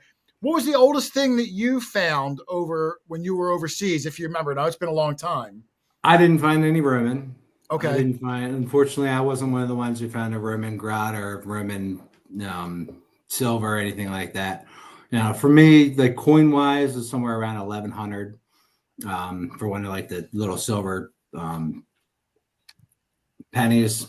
I found plenty of medieval stuff, but you were asking me earlier about like, and metal detecting over there was very similar to metal detecting here on a Colonial field. You're like, oh, I got a Tomback button, a spectacle buckle, this, that, and the other thing. Then all of a sudden, somebody finds a hammered coin, which we have found in the United States. It's rare, not one's that old, but I've seen a few Lizzies come out of the ground. Then all of a sudden somebody's doing this for Roman. Is that the sign for? Oh, okay. We did this for Roman, like hammered. You gotta like hammer your fist. We still have signs for everything. Like this is Indian head scent. Indian, yeah. This is that shiny. Yeah. So this is silver. This is gold. You rub both of them because like half the time somebody's 150 yards away out in the middle of the farm field. This is big copper. You do big shiny Spanish. Oh, Spanish. I'll have to remember. Or like shiny Spanish. We'll have to remember that. We don't even have a gold signal. We find it so infrequently. Yes, you do. What's our gold signal? You dance. The Charlie Shuffle. The dance. Charlie Shuffle. Yeah, the Charlie Shuffle. Charlie found an amazing gold ring last year. Was that the number one for our top 10, Charlie? Your gold ring? Yeah. Has a Burmese ruby stone in it, Kurt. Oh, it was drop dead gorgeous. Sounds amazing. The arrowheads, Kurt. I mean, I know you'll sometimes do full arrowhead videos. We've gone arrowheading before. My one and only arrowhead I've ever found was with you. Yeah. That was the first time we hung up. What was that? Oh, yeah, it was good. I had no idea what I was doing. My one and only just happened to be laying right on the surface in my row, or I would have tripped over it if I didn't pick it up. Yeah. How often do you get out arrowheading? I know you had a big passion for the old native stuff. Is that still something you try I wish I knew more about it than I do. I like finding it for sure. Like when I was a kid, like that was one of the things that, being a treasure hunter at heart. Like, I remember going to my grandfather's and he had arrowheads and stuff. I'm like, I'd love to find one of those one day. Very rarely do we find one while digging a hole. It has happened. But, it's rare to find them on land anymore because there's no plowing anymore. Nobody does tilling. Shallow Everything's till. no till. Yep. But we get on a hot site. Like, I've never tried sifting for them, like sifting on land for them. Yeah. Some of the sites in the water will be scooping at a signal and an arrowhead will pop out. Like, oh, well, maybe we should sift around here for a little bit. And most of the arrowhead hunting you've seen us do in the water is all one site. And it's still loaded. It's just an old, very, big, huge camp that was on the river a long time ago. Yeah, when we went out arrowheading, I got the impression that you were really knowledgeable. So I don't know, everything we were finding, you seem to know something about. I know it's there's a notch and a point and ears and stuff like that, but like people pick that up and be like, that's this kind of arrowhead from how many thousands of years ago. I know my coins. I wish I knew my arrowheads. I wish I knew glass better. I've had some little bit of understanding about it, but I don't pretend like I know what I'm talking about. Right. I recently found a coin that I had no idea what it was, and that was exciting. Wow, really? That episode hadn't came out yet. Oh, okay. It was one of those things, just like I can't imagine what this day and age to get trumped. Like I have to actually look it up. Like once I cleaned it off, I was like, I had a pretty good idea, but. Wow. Well, that's got to be a pretty rare coin if you didn't know what it was. So people keep their eyes out for that episode. There can't be many coins you're going to find in America that I would think would fool you. Yeah. Well, I mean, we find Spanish coins all the time. We very rarely find British silvers over here. And it was a British silver. Oh, well, you don't have to ruin it for everybody, but I'm excited to see what it's going to be. It's, after you do this as long as we have, it's hard to find coins over here that, you haven't seen before. It's got to be something really unique, really rare. And those are exciting. It's nice to see something your eyes haven't seen before. Did that come out of the field you were in this week? Because you mentioned that it was virgin territory and you hadn't been on a virgin spot in quite some time. So not one that good and that old. Really? Well, here's a question, Kurt. If you don't want to answer this one, I know this is like a tricky question. I don't want any debating going on. Yeah. But Chris Fallon asked, "What's your favorite machine?" Now, I hate to get into a pissing match. No, it don't matter to me because there ain't a pissing match. Is there a machine that you are the most comfortable with that when you pick it up, you just you're going to have a good day because that machine upside down?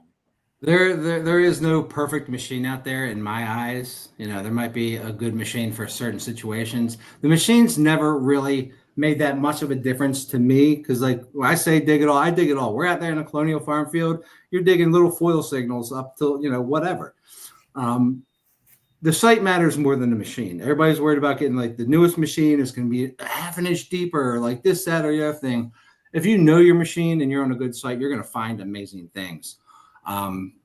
Even still to this day, like I've probably had the most hours on one of the Garretts, whether it be the AT Max or whatever. I mean, I'll swing whatever I feel like swinging that day. I've never been tied down to any sort of metal detecting company, which is nice. But, I'll swing whatever I feel. A lot of these metal detecting companies, and I've talked to Market Nokta about this, was like, we need to worry about like all the multi-frequency machines right now. They're all good. You're going to find great stuff with all of them. Yeah. We need to start making them lighter and lighter and lighter because we're all getting older and older and older. Yeah. We need to start chasing like the Deus. I'm still curious about the Deus too. I know it's a great machine, and it's always been the king of light. Yeah, I've looked at that too. I hope the other machines do use some of their technology's inspiration. I think light is the key. I told Mark same thing. When the new machines come out, I don't really care if it goes 2 more inches deeper. I don't want to dig 2-foot deep holes. I would like light and more information. But otherwise, same thing. You're in an old field or an old house. I just want to hear a beep, dig it up, and cross my fingers it's good, and then dig up the next thing. So somebody asked, what's the top bucket list item that you haven't found yet? Yes, Jared Poole. One thing that, it doesn't haunt me. But one thing I've seen Brad dig 2 of them, which is a 1700s U.S. silver coin. Oh, he found 2? I knew he found 1. Yeah, he has the flowing hair halftime. He also has a 1797 Drake bust dime. Oh my goodness! Jeez. And it's 1700s U.S. silver. That's one thing that I would love to find one day. I mean, a handful of years ago, I couldn't find a Barber quarter. It was my white whale. I could not find one. I found seateds and reals and all that. I couldn't find a Barber quarter. Now, we find one every, a couple weeks or so. So have you found, with the exception of gold coins, have you found every U.S. coin from the 7, let's say the state coppers on? Are there anything besides the 1700 silver? There's plenty of state coppers, like or like old coppers, like the Fugios and the right. Yeah. Have you found Fugios? No Fugio. No. I feel like that's more of a New England thing, but obviously they can come up anywhere. Yeah. So that's a good one. But everything 19, all the state coppers, do you have all of them? I know the Massachusetts and the New York are tough for us. I have a Mass. I do not have a New York. I've seen Brad dig a couple. Unless, I'd misid'd one very early on. I have Vermonts and I've got New Jerseys. All right, well, good deal. Yeah, I love the VA halfpenny. It's one of my favorite state coppers. Yeah, everybody watch his video this week. Speaking of that particular coin. Yeah, there was one. I was going through your big videos, the multi-million videos. I think there was 3 of them you had. And one of them on the end at the wrap up, I'm looking at this board. I think there was 36 coppers on this board. There was Virginia half pennies. There was Liberty Cap whole cents, half cents. There was Hibernias. It was a treasure hunter's dream. It was the copper version of Aquachigger's 8 real hunt. 36 coppers. There was like 4 guys, throughout the day. I found 16 coppers that day, I think. What was that? I said I found 16 coppers that day. Yeah, you were the leader. Bob found a USA button that day. USA button was in there. There were dandy buttons. It was amazing. It was what I would envision a 1 million+ view video should get, for the excitement finds. Bill found a Constellatio. Yeah, there was a Nova. The Nova was wiped. There was a Nova in there. Yeah, the Nova was wiped. There was a boatload of KG2s, and I've thought about that property a few times recently because we never pulled a silver coin out of there. No, we went back a handful of times and dug plenty more coppers and huge dandy buttons and all no silver. Now, at least that video I saw, no silver. Now, here's a question I have. This is a YouTuber insider question I'll have you ask. I've been lucky to have a couple million view videos too. And when I look at them, I always think, man, those videos weren't even my best ones. Like, why did they were my best videos, the ones I was the proudest of, really underperformed? Do you look at your big videos and are you like, man, I sure wish this video did better because this one I feel like I put more work in, or it was more funny, or the site was better, whatever? Or do you just kind of take it as they come? I mean, there's nothing you can do about it. Nothing you can do. Like, in a perfect world. Obviously, I would love, for every video to get 1 million. Well, views. sure. I have very rarely I get anything, other than my normal crowd that comes back every week anymore. But it is what it is. Sometimes they come out, they surprise you. Yeah. We have it's a loyal following you have. Sometimes an older video will just all of a sudden start taking off. A couple of people see it and watch the whole thing, and then YouTube will pull it back out of the depths and start, offering it to more people or whatever. I don't know. I wish I knew the algorithm, but I don't. Nobody does. You just post a video every week, and you put your nose in the ground and grind it out. Nope, I hear you. As a YouTuber, and I don't know if you're like I am, but I work really hard on the videos and I put it out, and let's say 12 hours after it's released, I look at it, and if it's below a certain threshold that I put on myself, I kind of get bummed out, and the rest of my night's ruined. And I don't know why. It's one of those pressures, because I guess it's like, because you're trying to keep up with the Joneses or the Green Mountains of the house. I think it's also like it was my art, and I put so much time and effort. And if you don't get that, the payoff is the number that you're trying to make entertain people or whatever. That's why I started putting more effort into the editing and started putting up non-Doug examples and this, that, and the other thing. Yeah. Just like if this video goes ham, like I want, a lot of people be like, wow, this guy's did a really I good want to be proud of it. I want people, It's just one of those things. But like you said, it's, you want other people, you want to be proud of the product that you're putting out there. No, for sure.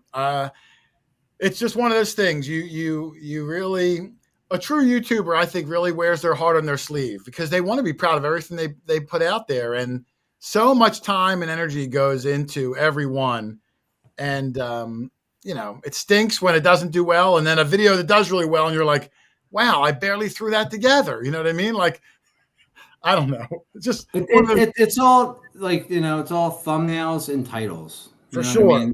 For sure. And now after somebody clicks on the video, they can't just click right. You know what I mean? Like they got to actually watch. I don't know how any of that stuff works. You just try to put something out, and I'm sure you get like the same thing, like clickbait this or clickbait that. I got a thick skin at this point in the game. I'm sure you must too. You got to have a thick skin. You know it. You put yourself out there. Be prepared for the worst. Now, I mean, there's some great people too. That's the crazy thing is like, especially early on when you're not expecting any of that stuff, like you get 1,000 amazing comments, and then you get that one comment that's like, who gave these rednecks metal detectors? And you're like, what does that even mean? It eats at you. That's the one that like sticks with you. That's the one you remember. I know. Those amazing comments. I was just talking to somebody about that, and they said same thing. They'll get 500 positive comments, and you get one, and that one will keep them up all night. And I said, look, you got to just try to ignore it because that's just what it is out there. Do you see it? I'm trying to look for a question. Are you seeing one? I just saw Faceless Mark, but so Mark must be in the chat. Faceless. Let me see if I can try to find it. I saw a comment earlier. I'm trying too hard. It's harder to see. Mark says Trump's trying so hard. He's been telling me that for years. There's plenty of days where, like, if Mark wasn't there, I wouldn't have an episode at all because I didn't find Jack. He'll pull us over out, your mom's garden. Now, Mark is Muck, right? Yeah. In my mind, he's always Muck. Now, I'm not going to ask you what he looks like or anything like that. That's kind of become its own little funny shtick, is that you're always looking at his boots or he's grayed out. Seems like a nice guy, maybe just camera shy. We've had people like that too. He's a great guy. Out there too. When we first, whenever I first hunt with anybody for the first time, I said, obviously I do YouTube videos. Do you want to be on the video or not? And he said, I'd rather not be. And I, didn't ever put him on the videos. And then like the first episode or two I hunted with him, I didn't even show his finds. And it was like, he's like, you can show my finds. I was like, okay, that works, And then I've been metal detecting guy for 7-8 years now. And like, we've had the conversation. He's like, he's like, I don't care at this point. It's just like, well, it's kind of fun at this point. Now it's part of the shtick. Yeah. One day there'll be a big payoff when you get to show him. You're not missing much. He's got you cleaning all his coins too, doesn't he, Mark or Kurt? Pretty much. I mean, like that was a funny thing. Like early on in the episodes and stuff, where like people were like, why are you taking this coin out of the hole and doing this, or like why are you doing? I'm just like, I'm showing the camera. Like if they had a problem with me doing it, they wouldn't I wouldn't be doing it. You know what I mean? Yeah. I get that same thing. Video. I get that same thing. People will yell at me if I pick up Charlie's coin or whatever. And I think, you don't get it. Why are you even watching? Because you want to see this exact thing. Because I was trying to go over my head earlier, because your cast of people that you dig with on the regulars kind of changed over the years. Just like us, people move, start families, whatever, and they come back once in a while. But I remember the first early videos, Brad, always a staple, still comes back once in a while. We had him on our show, but now he's got married. What's he like? Have three and almost a fourth on the way. A fourth on the way. And he's got a puppy. I'm like, dude, what are you doing? Yeah, he's got everything. We're buying a TV set. That's why it was nice. If people didn't catch your 500th video, it was nice to see almost all the characters that have been part of the show over the years. To come back again. Billy was on there. Brad, of course, Smiley, Chris, 44. If you didn't get to check it out, it's a nice, intimate background. And I was telling you before the show when we were talking, I said, Kurt, who recorded those interviews? Because I mean, it was beautiful. Bokeh Bat, like that was a professional. Like, that was my brother who did all that. It looked great. Yeah, that all turned out really well. And like he was telling me, like, I'm gonna set up my professional stuff and like start interviewing the guys and whatever. I was like, yeah, whatever, you know what I mean? Then I had to go back and edit through all hours and hours of interviews, and I'm like, I'm just gonna put it all up here because I love all of it. There's certain stuff I ended up cutting out, but you know. Well, I think that's what makes it special, you know. And I know a lot of people, because that came out around when we had Brad on, and people were saying, hey, I'm going to watch an hour today. I'll watch an hour tomorrow. I think people enjoy that for what it is. It's a special, and they watch it like you'd watch a series on Netflix or something. That's where I think, like we were talking about some of the really long episodes that like do well sometimes. You know, I'll go over like, you know, the finds of the year and have a video of literally every one of the best finds I consider our best finds of the year. And a lot of them will be an hour and a half long. And I think a lot of times people will like watch a little bit of lunch break and then like go to the bathroom and watch a little bit more. I don't know if that like makes an extra view in there, or I guess it depends if they start. Like, I don't know how that works, but you know, people that enjoy it the way I enjoy it, they're going to watch it. And if they're not, they're not. That's fine. No, I agree. Charlie, Doug and Rich, I don't mean to cut you off. I'm going to read through. If you guys have any questions, I know I usually monopolize the conversation. Rich, as well. Feel free. I have see if Charlie and Rich have something first, but I got a couple questions for Kurt. Yeah, I opened it up. And in the chat, too, I don't want to keep Kurt here all night. The guy's got to get up in the morning. Put them in, and we'll try to get to any other questions you have. But, Charlie, please. Charlie. Would you like to come up sometime again, Kurt? Always, buddy. It's a 2-hour trip. We miss you. I'd like to have you come up and swing with me sometime again. You don't have to twist my arm, Charlie. Come on now. Yeah, Judy likes it. And then you can use, when you go door knocking, you can use Judy Harley as your person, too. She opens a lot of doors. Opens a lot of doors. Everybody knows the Snyders. That's right. It was a fun time having you come up here. I know the first time that I was with you, we were looking for arrowheads, and I found a real nice, beautiful one that was perfect. And then, to my surprise, you found a large scent on the surface. I did find a large scent on the surface that day. And I never even saw a large scent. We're going way back when I wasn't detecting that much. I was mostly arrowhead doing the arrowhead stuff, and you gave that large. That's my very first large scent. I have. You gave me the arrowhead you found. I gave you the arrowhead, and that, you know, I'm not sure if you found any that day or not. Did you recall? Did you find any arrowheads that day with us? Pretty sure I found a couple broken ones. Yeah, and then you came back with Jason a month. I think a month went by, and you came back up to do more of the field there. So, but you gave me my first large scent. I remember you telling me that the first large scent you ever saw, Kurt gave you it, and he found it laying right on the surface. Yeah, on the farm there. Yeah.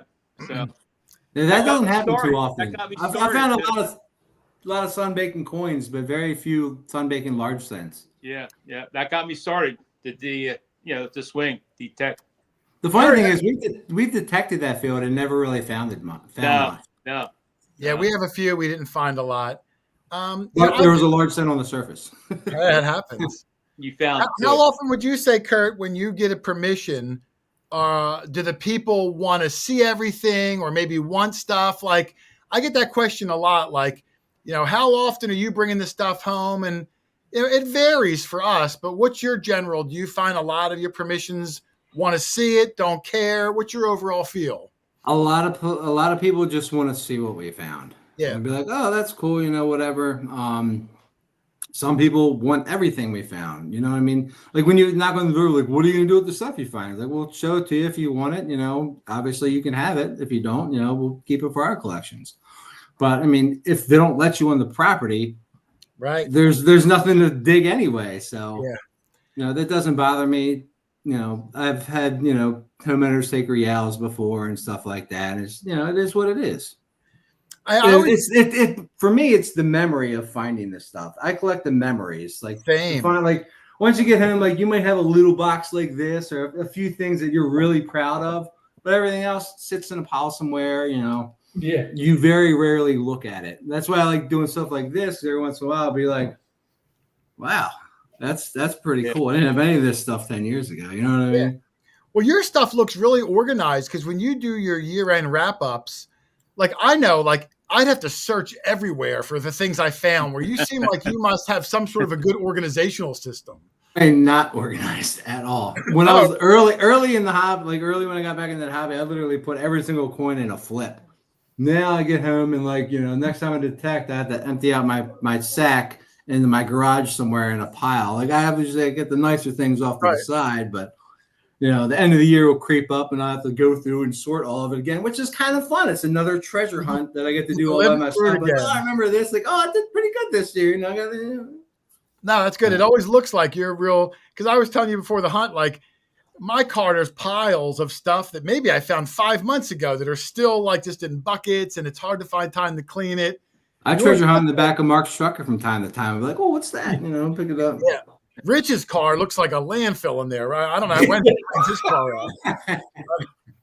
His is the worst. I have a question though, from the and it was in the chat way earlier, but I'm curious too. And you mentioned bull sharks, but you've never come across one. Have you ever been in a dangerous situation with an animal while you were out? I mean, there's definitely been a few. Go ahead. I was just saying, up here we're pretty lucky. There's not a lot of venomous reptiles around. There's not a lot of crazy spiders or anything like that. We have seen a bear in Pennsylvania once. You know, I wasn't interested in us. He just jumped in the river and ran across. We weren't in the water at the time, but that's one thing that pops in my head. You know, we did see a bear once. Detecting in the water, I've had fish and snakes go between my legs before. Like try imagining that. Like you're struggling trying to get a signal out, and you feel something slither up against your leg. Yeah, that would freak me out, man. And you're like this deep, and you're like, what was that? Do they have water moccasins in your area? Of course, you know they're everywhere. I didn't know if they because they're poisonous, aren't they, Rich? Yeah, but up here, I mean, the people see them every once in a while, but they're rare. I mean, the water moccasin would scare me more than the bear. There's been a time where like I'm in the woods, and like when you're thick in the woods, it can be a little scary because it's easy to get separated from the group or whatever. And there's definitely been some instances with like a coyote or something where like I felt the presence of something or I heard it and they're like heavy breathing. You turn around and it's already like ran away. There was one time like right at dusk, and I thought it was so big and fast. I thought it was a horse running across the field, but it was this huge coyote. And I have never seen anything that big move that fast. And we're all like, time to go. Hey, Kurt. Hey, Charlie. You probably don't recall this, but a mommy cow has chased me one time in a pasture when you were. I'm pretty sure did I get that on video? Yes, you do. Mommy cow. I got some video, I think, right before or after it. But yeah, she mommy definitely. Cow didn't like me getting too close. You're too close to that calf. And she started chasing me. I got out of there quick, but I think you have that on video, one of your videos. Yeah, did you have your rodeo clown outfit on, Charlie?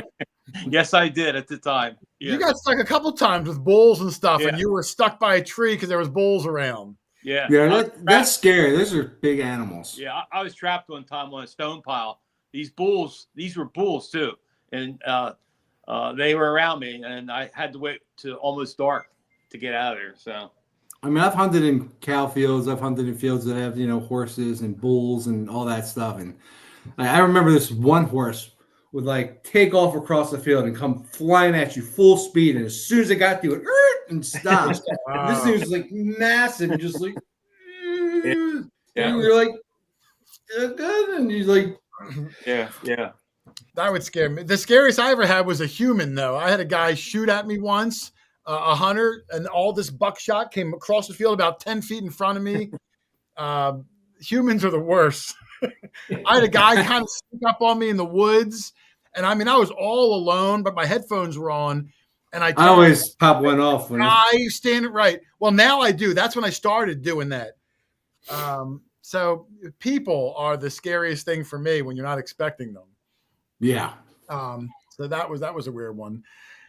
If you had to choose, Kurt, is there anything you would anticipate you're going to see change in the hobby over the next 10 years, whether it's machine-wise, technology, a whole lot of people doing the shorts?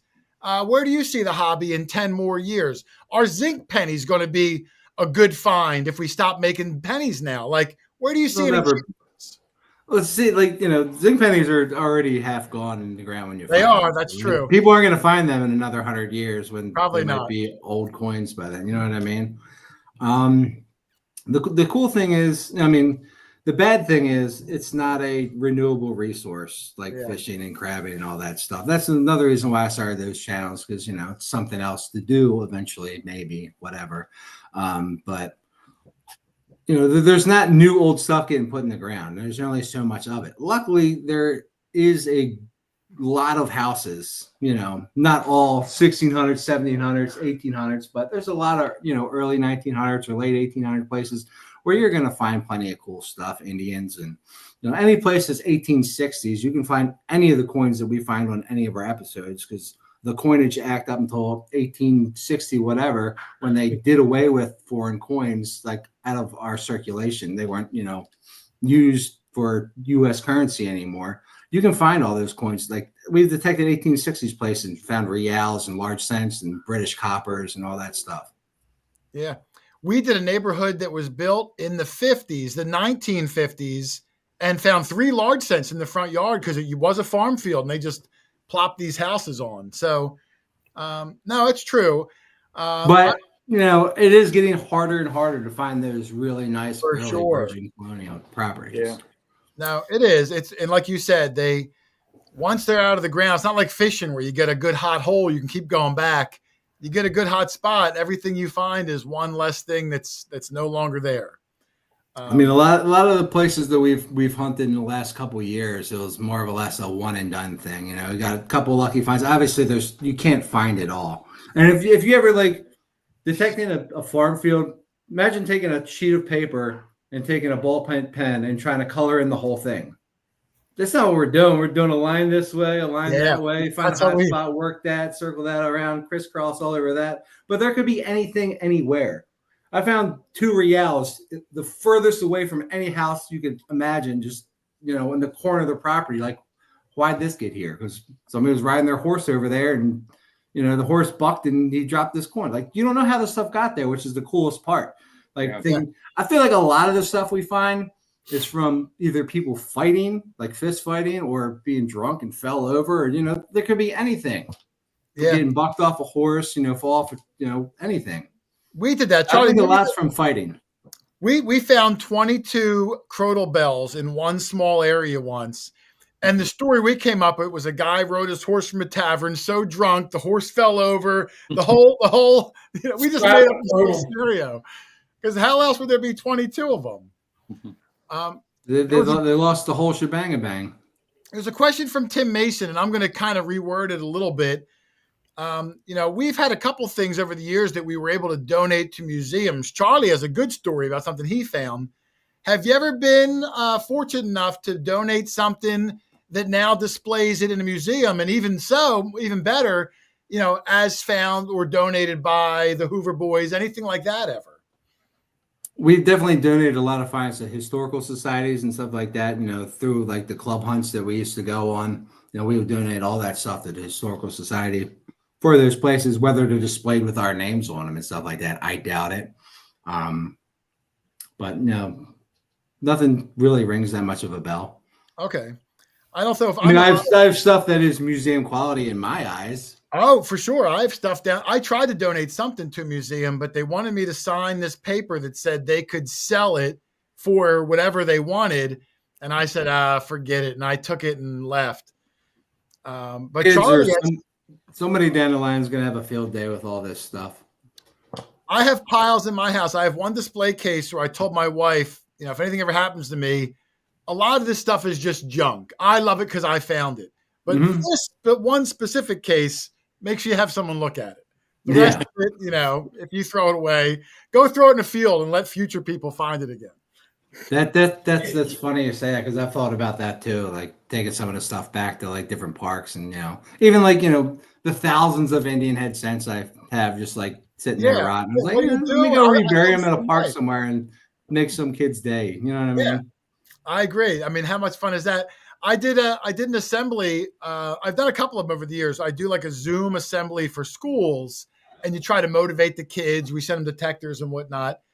And I thought I would send this one guy 100 Indian pennies, and he can throw them out in the schoolyard and let those kids actually find them, because they were out west, and I don't know how many old coins they're going to have out there. But Indians are pretty good. Yeah.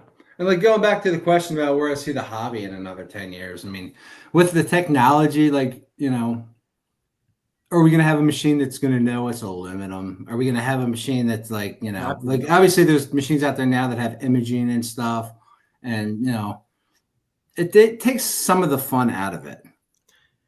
Now, I agree. Some of the fun is the hunt. It's like GPS and fishing, right, Kurt? Like some people have those live scopes and fishing, and they go fishing and look at a monitor and I'm like, what are you doing? Like, you see your line in the water and the whole bit. Yeah. Yeah. It kind of takes away from the treasure hunting. It's more like treasure no. I don't know if we'll ever get to that point. I mean, I don't want to say never, but I mean, it's nice to have a lot of information to, do a live dig on something, but to me, it's all sounds. It's deers. Like, I hunt by sound. Like, I know, like, you get over a silver coin, it's going to be something good. Yeah, and you get excited, and there's the whole surprise of it. I mean, there's plenty of bazingas out there too. Yeah. There's another keyword I left out, Doug, when I was going over this. Bazinga. I had a dream about 6 months ago, Doug. I don't even know if I've told you, but I had this device in my car, and we would drive by a house and park, and I would look through this thing, and it could see underground, and I'd be like, nah, this old house only has a barber dime. Let's keep going. But that would ruin it for me. Like, I want to experience the treasure hunt. I've had the same thing, but with fishing before. Like, I'd love to like blink my eyes and just see exactly where all the fish were. You know what I mean? Yeah. Like, exactly. But same thing with like treasure hunting and stuff. You got there and you had X-ray vision. You're like, yeah, I got something for you. There's 2 large cents over there. There's a real over there. A couple Indians. I'd send Rich to where the Zinkins are. He finds enough stuff. Remember those 2 wire rods people would go out there? Yeah, the dowsing rods. We're gonna go that way, and they go over there and they find the Colonial. Those guys swear by them too, Kurt. They swear by them. We had a guy on that was telling us about them. I forget who it was. It would be cool if we could see if there is a lot of metal in the ground beforehand. Like, so if you want to get the permission or not.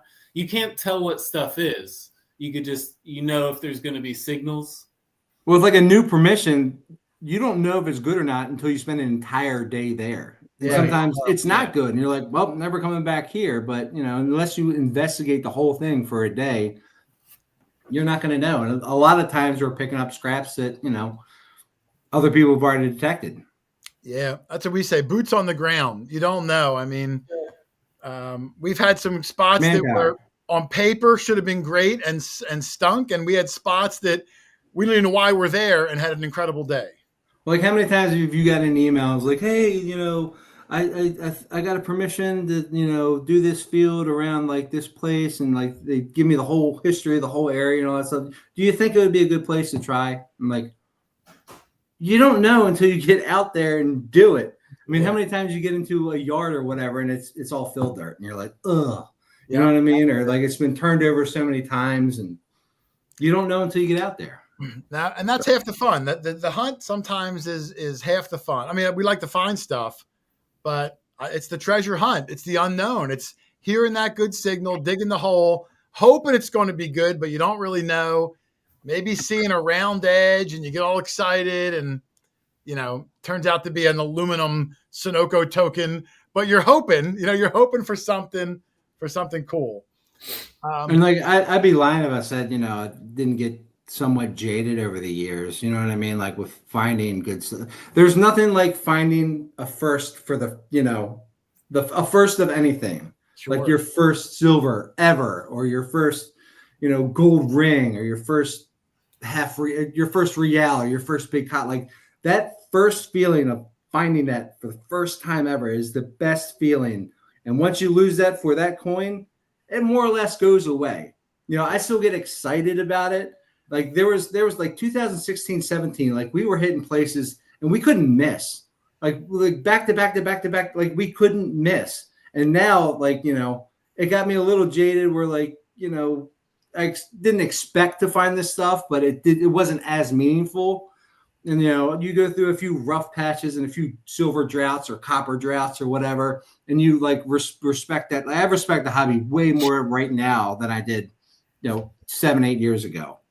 Yeah. Because I've been through the struggles. I've had my ups and downs.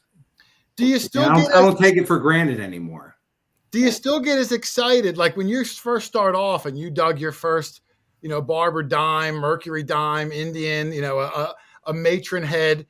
Like when you find that stuff now, 10 years after finding thousands of them, do you still get real excited? Do you feel like, like you're happy about it, but you're not like buzzed, like you just caught like a 12-pound bass. Like where are you? Like, you're happy you found it. You're trying to make a video. You certainly wouldn't throw it in the trash. But like, is it really like giving you that spine tingling feeling like it did 10 years ago when you found the first one, the second one, and now you're finding your 1,000th one? I mean, I'd be lying if I said I didn't get excited every time I saw a big copper or silver come out of the ground. You know what I mean? Like it's exciting. It's amazing. I love that. But even because at that point, it's still a question of what is it? Yeah, what is it? You figure out what it is. Get the dirt off. Like, this is another matron. Right, that's what I'm saying. That's all I freaking find. He's finding, all the cool stuff. Yeah, but it's all good. No, it's go. I struggle with. Sometimes we'll find like an Indian penny or something, which I remember when I found my first couple. Oh my goodness, you would have thought I found a gold bar. Like my first Indian penny. And when you find hundreds and hundreds of them, it's still cool, but it's not like I'm over the moon cool. Yeah. But I'd still love to find it 1877. Well, yeah. And I think to myself, half this country might never find an Indian. So I try to make sure I'm still talk about it. I'm still excited about it because I don't want to come off like I'm not appreciative that I found that Indian penny, even though it's not like life-changing at this point for me. Hey, it's a Hoover Boys video when he finds an Indian. Is it really? I mean, that's really the coin that got me back into the hobby. Because when I went to the club meetings and I'd see these beautiful emerald green, just beautiful Indian head cents, and I knew where people were finding them. So like all I wanted to do was go there, and I spent every waking minute I didn't have priorities. I was at that place trying to find this one Indian head cent. I thought if I found this one Indian, I would be content. But all that did would made me want to find every single Indian that was ever lost. Hey, Kurt, the flying eagle. The flying eagle get us all excited. Flying eagles are awesome. Doug's never found the flying eagle. The rest of us have all found handfuls of them. So we busted chops. Can I say something real quick about the flying eagle? Here, Doug. Go ahead. Yeah, I went to solidify a permission. It's about 100 acres of farm, 1700s. They're not going to be plowing or tilling for about a month and a half, so we got some time to get on there. But the guy says, come in here. I want to show you something I found in the wall when I was, don't you know, he pulls out a flying eagle of all the freaking corns. It's like he's rubbing it in your face. I wanted to smash him. Yeah, it's like he's rubbing it in your face. Exactly. Oh, Kurt, here's one from Sierra Hope. Is there I'll expand on it. Is there a bucket lister you haven't found yet? Like, is there a bucket lister that at this point you should have found that's managed to elude you? Like you said, the barber quarter. It was the barber quarter for a long time. 3-cent nickel. Like, have you ever found a 3-cent nickel? I've found plenty of 3-cent nickels. Okay. Plenty of trimes. My fair share of them. I found 2 gold coins. There's nothing at this point I think I should have found. I Okay. don't take any of this stuff for granted. No, sure. Like I said, if there's like plenty of early coppers, and there's plenty of stuff I'd love to find one day. I'd love to go overseas and dig a Roman silver, stuff like that. But it still comes back to that 1700s U.S. silver, because there's so few of them. I mean, we only started making coins in the U.S. for 6-7 years at that point in time. There's not there wasn't that many of them made. The rumor I heard was that George Washington donated his actual silverware for those early U.S. silver coins to get melted down. Did you hear that? The Dismays, the Dismays stuff. So yeah, I agree. I mean, none of us found 1700 silver. That's a real special piece. I mean, obviously pretty valuable. It was all British coppers back in the day and Spanish silvers. I mean, it's the main currency that circulated around the colonies. Well, one day, I like to think about how many. I have never counted the amount of reals I dug. I'm not pretending like I've dug a million of them or anything, but I've dug a good share of them. It's just like, why couldn't one of these be U.S.? I know they were bouncing around with draped dimes and flowing hairs and all that stuff. They were touching those other coins. It's the same date range. We always do the same thing. Like Cap Bust is the earliest silver that we've gotten, and I'm still super appreciative to have it. But man, anything earlier than that, that 30-year window, we'd be over the moon. The other funny thing is, like, it seems like, when me and my friends or buddies or whatever talk about something like a lot, eventually it happens. So let's keep this there you go. Good. That's true. You make it happen. I like that. Well, here's a weird one. Have you ever found any teeth with gold fillings in it? That's a strange one, Kurt. I've never heard of it. I found a silver grill that Oh, like a rapper grill. Rapper grill. Oh, that's kind of cool. Was it real silver? Yeah, sterling. Did it skeeve you out when you figured out what it was and you're holding it in your hand? I was like, cool, I got silver. I'm pretty sure I put it in my mouth and posted a picture on Facebook that night. It's like finding like a nipple ring. Like you're like, it's cool, but you're like, ugh. Kurt said yes. Yeah. Oh, here's one, Kurt. I mouth cleaned it. Don't even tell me you found this coin, Kurt. 20-cent piece. Okay, so that would be a bucket lister. Oh, absolutely. There was a guy in our club that did find one at some farm. I mean, this is 9 years ago or something. I've heard of them being found. I've seen one that somebody found, but I have never found one. Nobody in our group's ever found one. Yeah, I don't know of anyone that's found one personally. I'd like to find more silver dollars. These things circulate all over the place. I know, as big as they are. One Morgan. I've seen maybe 2 other Morgans dug in my life. Silver dollar. Where are the silver dollars at? I think in all the years, I found one piece dollar. Doug found one 8 real. Charlie, have you ever found a silver dollar of any denomination? Just that one from Holland. That whatever you called it, I forget the name. Daldler. It was a Daldler. Yeah. They're elusive suckers, those silver dollars. We don't get very many of them. I don't know. Here's one. Like when you're used to finding, like, get excited about a little dime and little half reals and all that, and you see a silver coin come out of the ground like that big, it's like. I often wonder, like, we do a lot of sites that are kind of a little trashy, especially aluminum, and you swing over a silver dollar that puts up the highest tone your machine have. I wonder, like, if I've skipped them before thinking, oh, that's got to be a can. I want to say I didn't do that, but I know when you dug 100 cans, I might start to get just fed up that day. You put a copper coin really close to the surface, and they sound huge. Yeah, it's not enormous. But, I mean, it's like you're in a farm field. It's a farm field push. You're not even digging a plug. Like, just push it over and see what it is. It's laziness.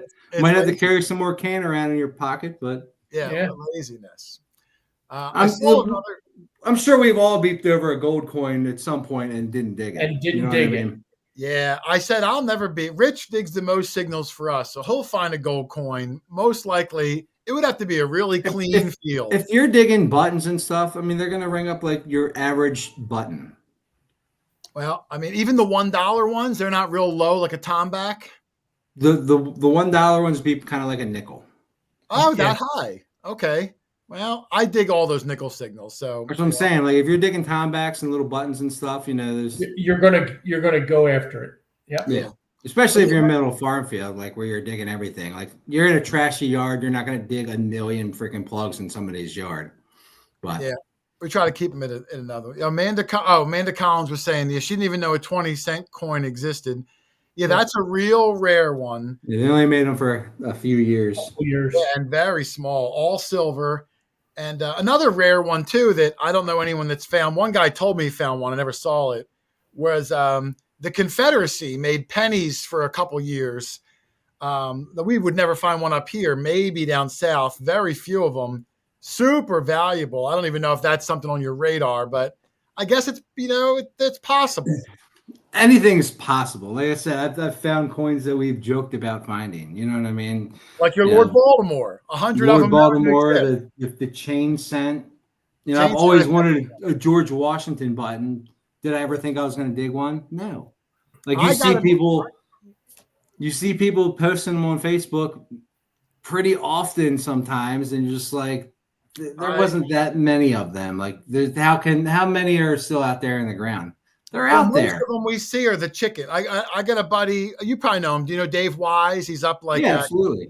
Dave must have 20 George Washington buttons, and you look at him and you're like, darn, like we go a lot. Why have we only found one ever between all of us? He's been digging those Colonial cellar holes forever. Yep. Yeah. He got first dibs on a lot of them. You know what I mean? Yeah. When you get one of those early sites, and most of the ones he finds has the big chicken on it. I love any of the New England shillings, the pine tree shillings, the oak tree shillings. Like Smiley found a pine tree. Really, down south or up in New England? No, down this way. Okay, I consider anything south of like New York for pine tree shillings down south. That's where we keep going up to New England. No luck yet. No luck yet on the pine tree. They're beautiful coins. I know the willow tree. That's my favorite. Is that willow tree? But good luck with that sucker. Yeah. Doug, if you have any questions, I want to try to get him out of here by 9:30 if possible. That's all right. I want to ask him a fishing question since I know he's a big fisherman. I'm a big fisherman, but I kind of put the fishing on the back burner since I got back into I did the same thing. Only because as yesterday, we had wind gusts of 50 miles an hour out in the farm field. I thought I was going to blow away. Yeah. The boat wouldn't even leave the dock in that kind of weather. And that kind of got me back into metal detecting from the 70s. What is your favorite fishing? Is it fresh, or do you do a fair amount of saltwater? I don't do too much like fresh water. I mean, most of our stuff is brackish. But I mean, I will do anything from fly fishing for minnows in a little creek to offshore fishing. I love it all. Yeah. Now, where do you go offshore? No, I mean, I don't do offshore fishing that much. Yeah, we group of guys want to go down to like the beach and charter a boat, or we're down in the Florida Keys fishing. We'll charter a couple boats and stuff. But I do mainly, brackish stuff for striped bass, redfish. We do a lot of fishing for snakehead. More of a fresher water fish, but they're so fun to catch. They're absolutely delicious. Right. There used to be a thing where when you caught a snakehead, they wanted you to kill it. They wanted you to kill it. They're everywhere now. There's no killing them. Well, I'm saying, there's no getting rid of them. They've already, they've done what they're going to do. Eat them. They're good eating? They're absolutely like top favorite fish I've more or less ever eaten. They're absolutely delicious. The rule is now, if you catch one, you can't keep them alive because people, there's still problems with, people transporting them to different states and stuff. So if you're going to keep it, you have to kill it if it's in your possession, or you can let it go in the same body of water you caught it in. Yeah. Okay.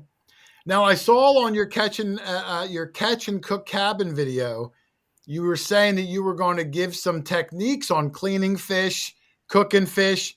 I want to see them come out because I like fishing and I struggle with trying to make some of that fish taste good. When are we going to see some old Hoover Boy recipes on different ways to cook fish and things like that? It's the middle of the winter right now. I recently thawed out a redfish and did a little cooking video down there. That'll be coming up in another week or two. But yeah, like, you know, I want to make videos of stuff that like I'm going to be doing anyway because I love cooking. Like I'm the cook around here. My wife rarely cooks for us because I'm always like getting these ideas and be like, oh, let's do this, or I'll see a video on this recipe or that. I'm like, I could do that. I love eating good food. I rarely go out to eat. You know, I'd rather eat the stuff that we've caught. Does your wife enjoy fishing also, if it's such a big part of your life? Well, like the wife would be right there with me out there metal detecting, fishing, all that stuff. But like we have kids and some of them are still young. So somebody has to be, you know. But, you know, we take all the kids out fishing and crabbing and all that stuff too. I love Doug. I take my boys crabbing twice a year, 3 times a year, and they're 20-year-old now. I love crabbing. So much fun. Well, I grew up doing that stuff with my father. Yeah, I did it with my father too. We got me out of trouble. We got traps in the back of the boat and the slow hand lines in the front, and then we're fishing at the same time. Oh, I love it. Love it, love it, love it.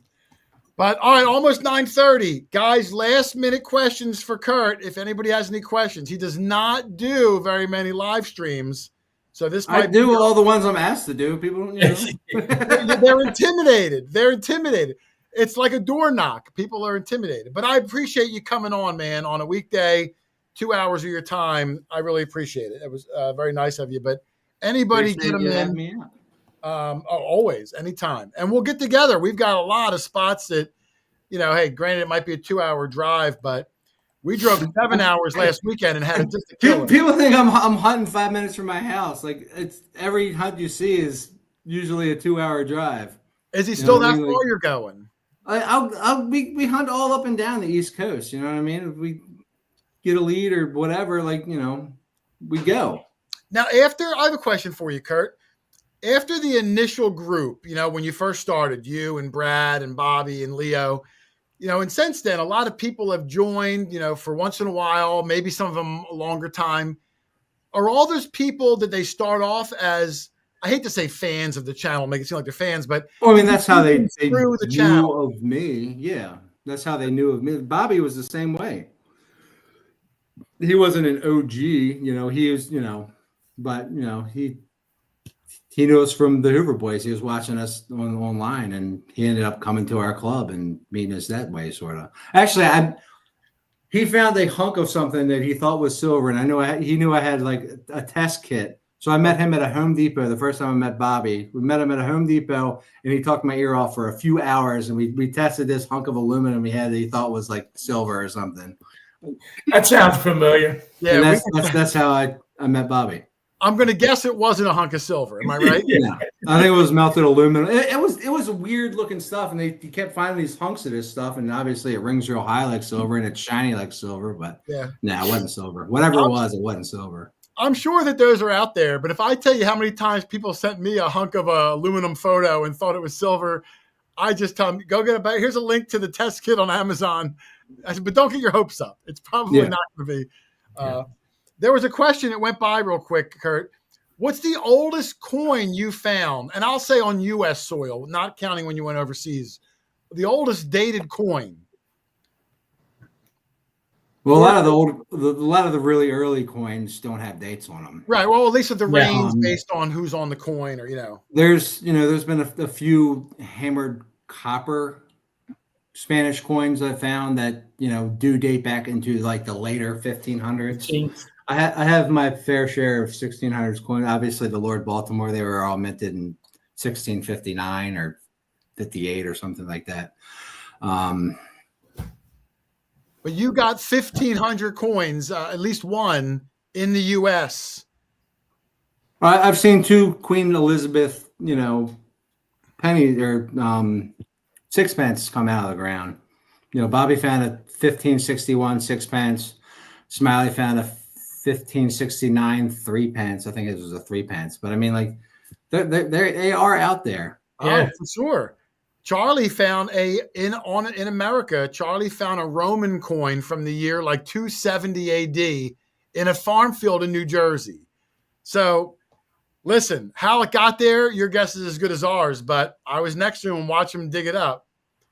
That's incredible. You know what I mean? That's absolutely incredible. Yeah, who knows? Whether it was lost 100 years ago by some kid or whether That's it what I'm was guessing. lost by Maybe a Roman, like you'll never know. Well, Well, some what's people incredible- thought there was conspiracies and like, the Vikings were here, and other people were like, well, maybe it was a lucky coin from 100 years ago. Who knows? when he put that video out, quite a few Romans were found elsewhere, though, along the East Coast. Yeah, other people. Yeah, It happens. Yep. Anything can happen. Yeah. How about here's a question from D&G Detecting. Funniest, or I like strangest. The strangest thing, and when I say you or one of the guys, something where you're just like, what the heck is this thing? Oh, and Brad's butt. A lot of Brad's butt questions. My friend Ryan, who got me into the hobby as we were kids, more or less, he found one of those little. It's a little like seesaw thing, but it's two people making love. You know what I mean? On a seesaw? No, it's like a male and a female. Oh, they're a seesaw. You do. I got it. You can make them move. Okay. I think I got it. He's trying to keep it G-rated. I know. Yeah, I'm trying real hard to. Did that make the video, or did you have to No, this is when we were kids. He found this in his neighbor's driveway or something. Okay. There's I'm sure there's been some weird, wild, crazy things. I mean, like we've had episodes called Weird, Wild, and Wonder, just off the wall finds, but can't really think of anything recent that is too off the wall.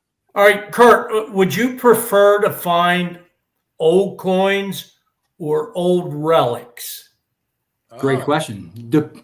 And Matt Howe, I know you've dug with Matt. Go on digging in the chat. Just wanted to give him a shout. What's up, Matt Howe? I love old coins, but very few of them are rare, and I don't care that much about value. We touch on value sometimes. It should be counted how rare it is, but I love the old relics, like belt plates from the Civil War and stuff like that. I've been lucky enough to find one belt plate from the Civil War. I got one box plate and one breastplate, but there's my U.S. Nice. Oh, beautiful. Oh, puppy paw. Like I'd rather find something like that than friggin' and coppers and silvers and stuff like that, because it's a personal item. You know what I mean? Sure. I'd be lying if I didn't love finding silver coins and copper coins, but Sure. The relics are incredible, like the George Washington buttons, and that was the best looking Washington button I've ever seen anyone find in all of my life. That was amazing. We knocked on this one door, and the lady's like, "Oh, my husband does metal detecting." And we met this guy, not too far from where I live, and he's been metal detecting his entire life, sort of stuff. And he had a Link States design George Washington button that he found in his front yard that shows like gold gilt on it, and really gilt on it still. It was insane. He actually let us detect his property, his farm. And really? We ended up finding a couple coppers and some buttons and stuff, but it was crazy. But he gave us some stories. He's an old timer, stuff that he's found over the years. But he found a GW in his front yard. Wow, he must have good drainage to still have gilt on there. Just in the inlays, you know what I mean? But it was still beautiful. Now listen, not that I would judge you, but over the years, have you ever sold anything that you found? I know I haven't personally, but I don't mind if a guy does. Anything you've ever sold, and if so, do you regret it? I have never sold one thing that I've ever found. I've given a lot of stuff away. Sure. My first silver ever I found in my parents' front yard as a kid. I gave to Zach Bird Adventure Hour because he'd never found a mercury dime. I gave away that Indian head cent I was telling you about that got me back into the hobby. I've given away a lot of things. I've never personally sold anything. Okay. Because it's either something that's really not worth selling anyway, or it's something that I treasure. I worked so hard for these few amazing finds. I could never part with that stuff. Yeah. Yeah, me neither. It's one of those weird things where I get it, I feel like it would bring me bad luck because I'm very superstitious.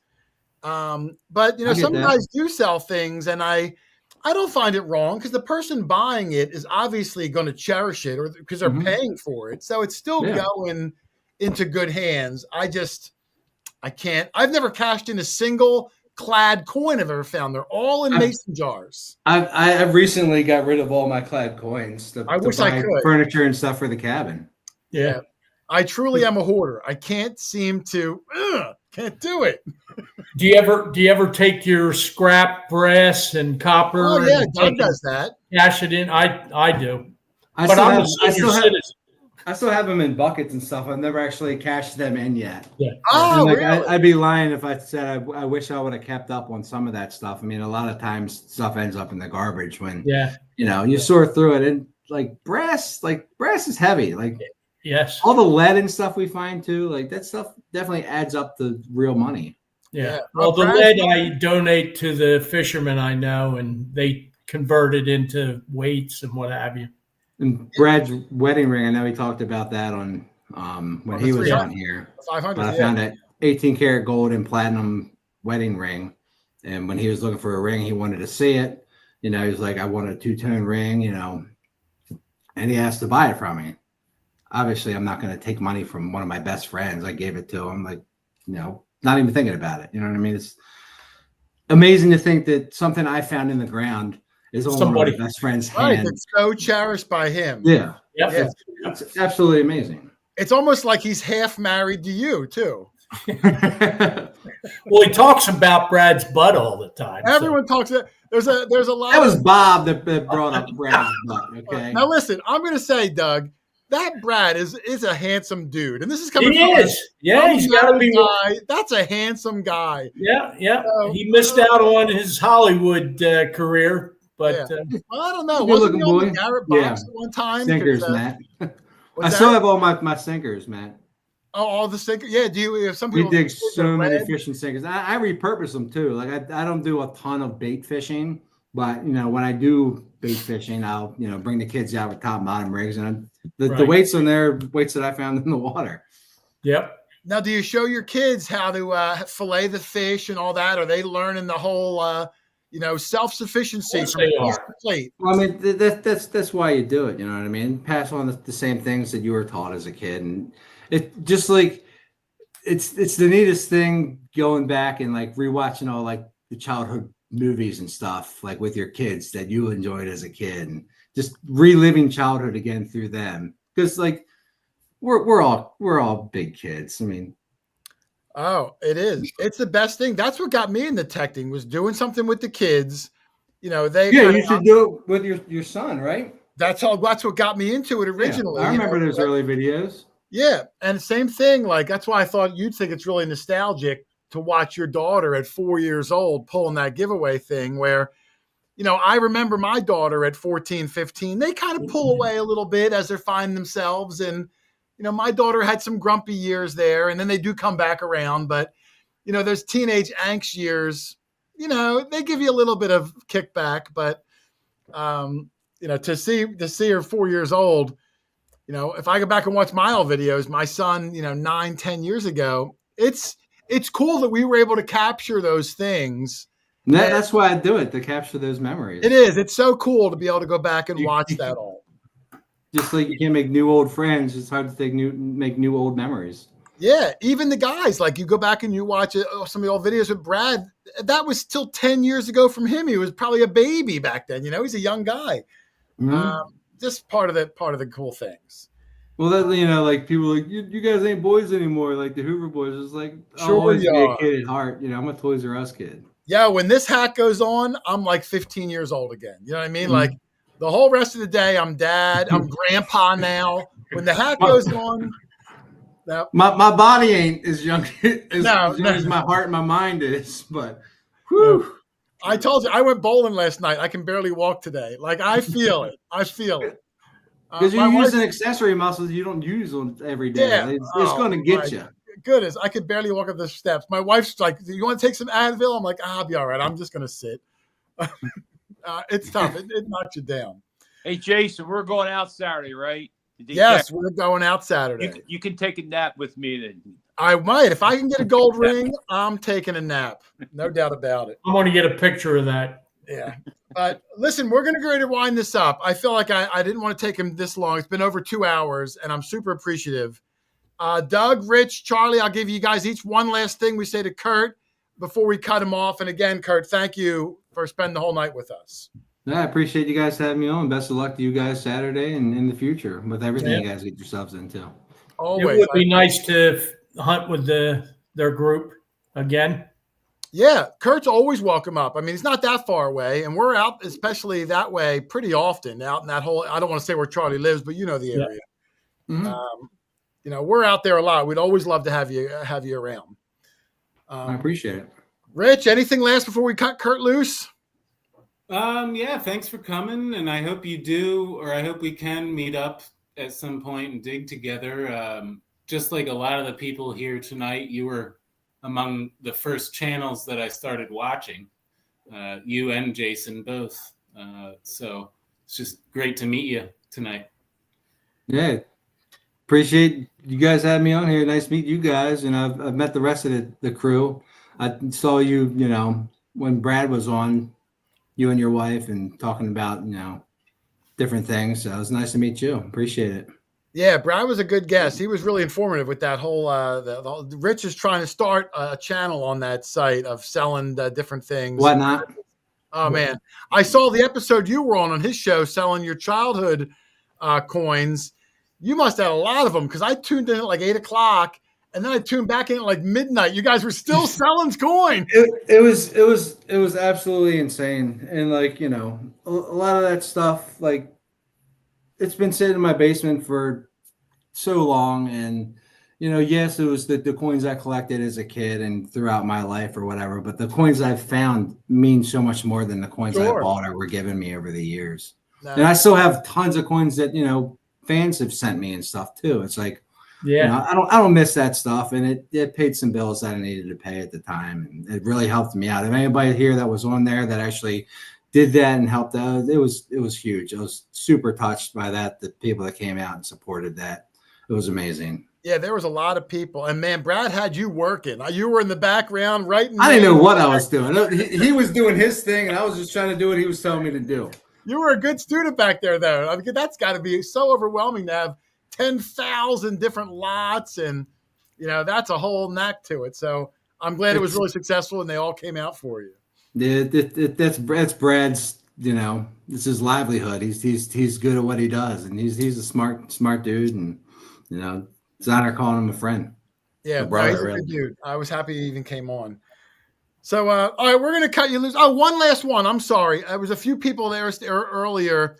The Fufu bottle. Where'd you come up with the name? That's been iconic since your channel began. Where'd you get the name of the iconic Fufu Juice? Well, when I got back into the hobby, and then I found like my first silver coin when I got back into the hobby as an adult was actually a City Liberty dime, and I dug it up and I was like, it's silver. I don't want to scratch it. Like, it came up in a clump of dirt. I knew what it was, but it was dirty. I didn't have any water on me. So I literally brought it home in that clump of dirt and like held it under the faucet and like rinsed the water off of it. And then I was just like, from there, I took an old seasoning bottle and just filled it with water and had that in my pocket. And I was like, if I find a silver coin, I can drop it in here and shake it up and pull the coin out. And then I was just like, why don't I get a little spray bottle? And like, for whatever reason, I called it Fufu. I thought the name. And the Fufu Juice was loose after that. It's just something that happened. I think you were the first guy that I remember ever used. And now everyone has a squirt bottle now, but you were the first guy and it doesn't sound like it's smart, but it is, to carry that bottle. For me, it was like, when I started doing videos, I was like, I need to be able to clean these in the field. And like, I needed some sort of water to do that with the silver coins. Like with the copper coins, we start dry. We do dry first. You get certain copper coins wet and it'll wipe all the details off. I agree. But once you use dry and you do the finger rub and do all your magic, sometimes rub it on your pants, whatever, and it's a blank disc, at that point, get it wet. See if you can ID it. Like, you got to try other things. Now, you were the first one, and it's such a great thing because as you're recording it, like you can drag out the anticipation. Every spritz reveals a little bit more. It just makes it so much more exciting. Another innovative thing, as simple as it sounds, Doug. just so much cooler than just dumping water from a bottle. And you can have an ounce of water last you 90 coins too with those little spritzes. Yeah. You know how it is. Very few days we get through a Fufu bottle. I know, but imagine if you did. We could only hope that we go through a few bottles in one hunt. Yeah, sometimes the lid doesn't even come off the whole day. Oh, believe me, I know all about it. Yeah. Painful. You have a little drink if it's hot in the summer. That's about it. It's a multi-purpose tool. Yeah. Oh, and someone said, John, your friend from Scotland, has his own Fufu bottle. Mm-hmm. I've seen his channel. Really good stuff. I know you were trying to get out there. I think Brad gave him his Fufu bottle when they were over there detecting. Oh, is that where he got it from? Yeah. No, good dude there. So, all right, we're going to wind this down. It's been really long. Kurt, I thank you very much, my friend, for coming on. I do hope that you come up and you get to hunt with us once or twice at least, and then we'll hook you. We're a good group. We'd love to have you up, and we don't live that far. Absolutely. I'm sure 99% of the people that watch my videos and vice versa, like they're all the same people that watch our videos. A lot of them. It's funny that people don't even realize that we have collaborated before. You know what I mean? Like that kind of stuff's so weird to me, even calling it a collaboration. But you know, it's there's a lot of like-minded people doing the same like-minded things. We all enjoy the same hobby. Let's do it together. Well, the problem, I won't say the problem, but, Kurt had a group of, 3, 4, 5 people. We had 4 or 5 people. It's hard to be anywhere with 10 people. It starts to become obnoxious to a property owner. Absolutely. And you know that also turns into you running back and forth to other people, finding stuff, and you not getting that much digging time. Yeah, I'm just going to bring a chair and just rotate around. Oh, look at that. There's been times where Brad's there and freaking, there's a handful of people where it's just I know I'm going to be doing way more filming today than swinging. Yeah. It's just oh no, oh gosh. I like finding stuff too, but I'm happy if I get an episode at the end of the day. Yeah. We get to some houses and I don't know why, but the homeowners always invite me in for the big tour and all that. It's an hour and a half. By the time I come out, Rich, Doug, Charlie, they'll have 15 holes open. So by the time I walk around and fill all them, it's almost dusk. It's time to leave. It happens. Yeah, I'm not complaining. I'm glad they're finding something. Yeah, absolutely. All right, we're going to wind it down. Kurt, thank you very much. Everyone, thank you for showing up tonight. I do hope we get together, hopefully on dry land, maybe in the water, Charlie. We'll play it by ear. And I appreciate you coming on the show, and I can't wait for you to come back on for a part deuce, my friend. Sounds good. I appreciate it, fellas. Be good. Be safe. Good luck. Happy hunting. Thank you, sir. Take care, man. You take care, Kurt. Good to see you. See you later. Take your trash with you. And all holes matter. All holes matter. Take care, man. Take it easy. See y'all. Bye, Kurt. See you. Well, there he is. What do you think of that? Kurt Franz, who we've been fortunate enough to dig with once or twice, 3 times or so over the years. I'd like to try to get him up too. Nice guy, fun to be around. I'm sure we can have a lot of hijinks together. Yeah. Hey, maybe we can learn something too. The guy does have a magic wand there where he seems to get on some really good stuff. He might turn that aluminum foil into some good old coins. Yeah. So, but Doug, I want to try to wind it down. My throat's starting to get a little sore. Any last minute things you want to say before we cut out of here? Nope. I'm good. Rich? No, thanks again to everybody who stopped by. We had almost 500 people at one point. So, amazing. Yeah. Wow. Yeah. I'm glad they all made it in. Charlie, any last minute words for you, my friend? Not really. I'm looking forward to Saturday to be with you guys again. Oh yeah, it's a good spot. Charlie just got. I think Jessica's going to join us. We'll have a good group. Weather's getting nicer. Weather. Oh, it's going to be good. I'm excited for it. And don't forget, everybody, next Thursday night, courtesy of Nokta, we're going to be giving away a triple score, 2 coils, Bluetooth headphones, AccuPoint pinpointer, the whole thing to kick off somebody's spring. So make sure you tune in Tuesday night. It's going to be a good one. I'll have more information in Tuesday's video. So, all right, I'm going to wind it down, Dougie. I appreciate everybody coming on and joining us all night. And everybody, good luck to you out there. Happy hunting and we will see you on the next one. Take care. Bye-bye. Have a good night.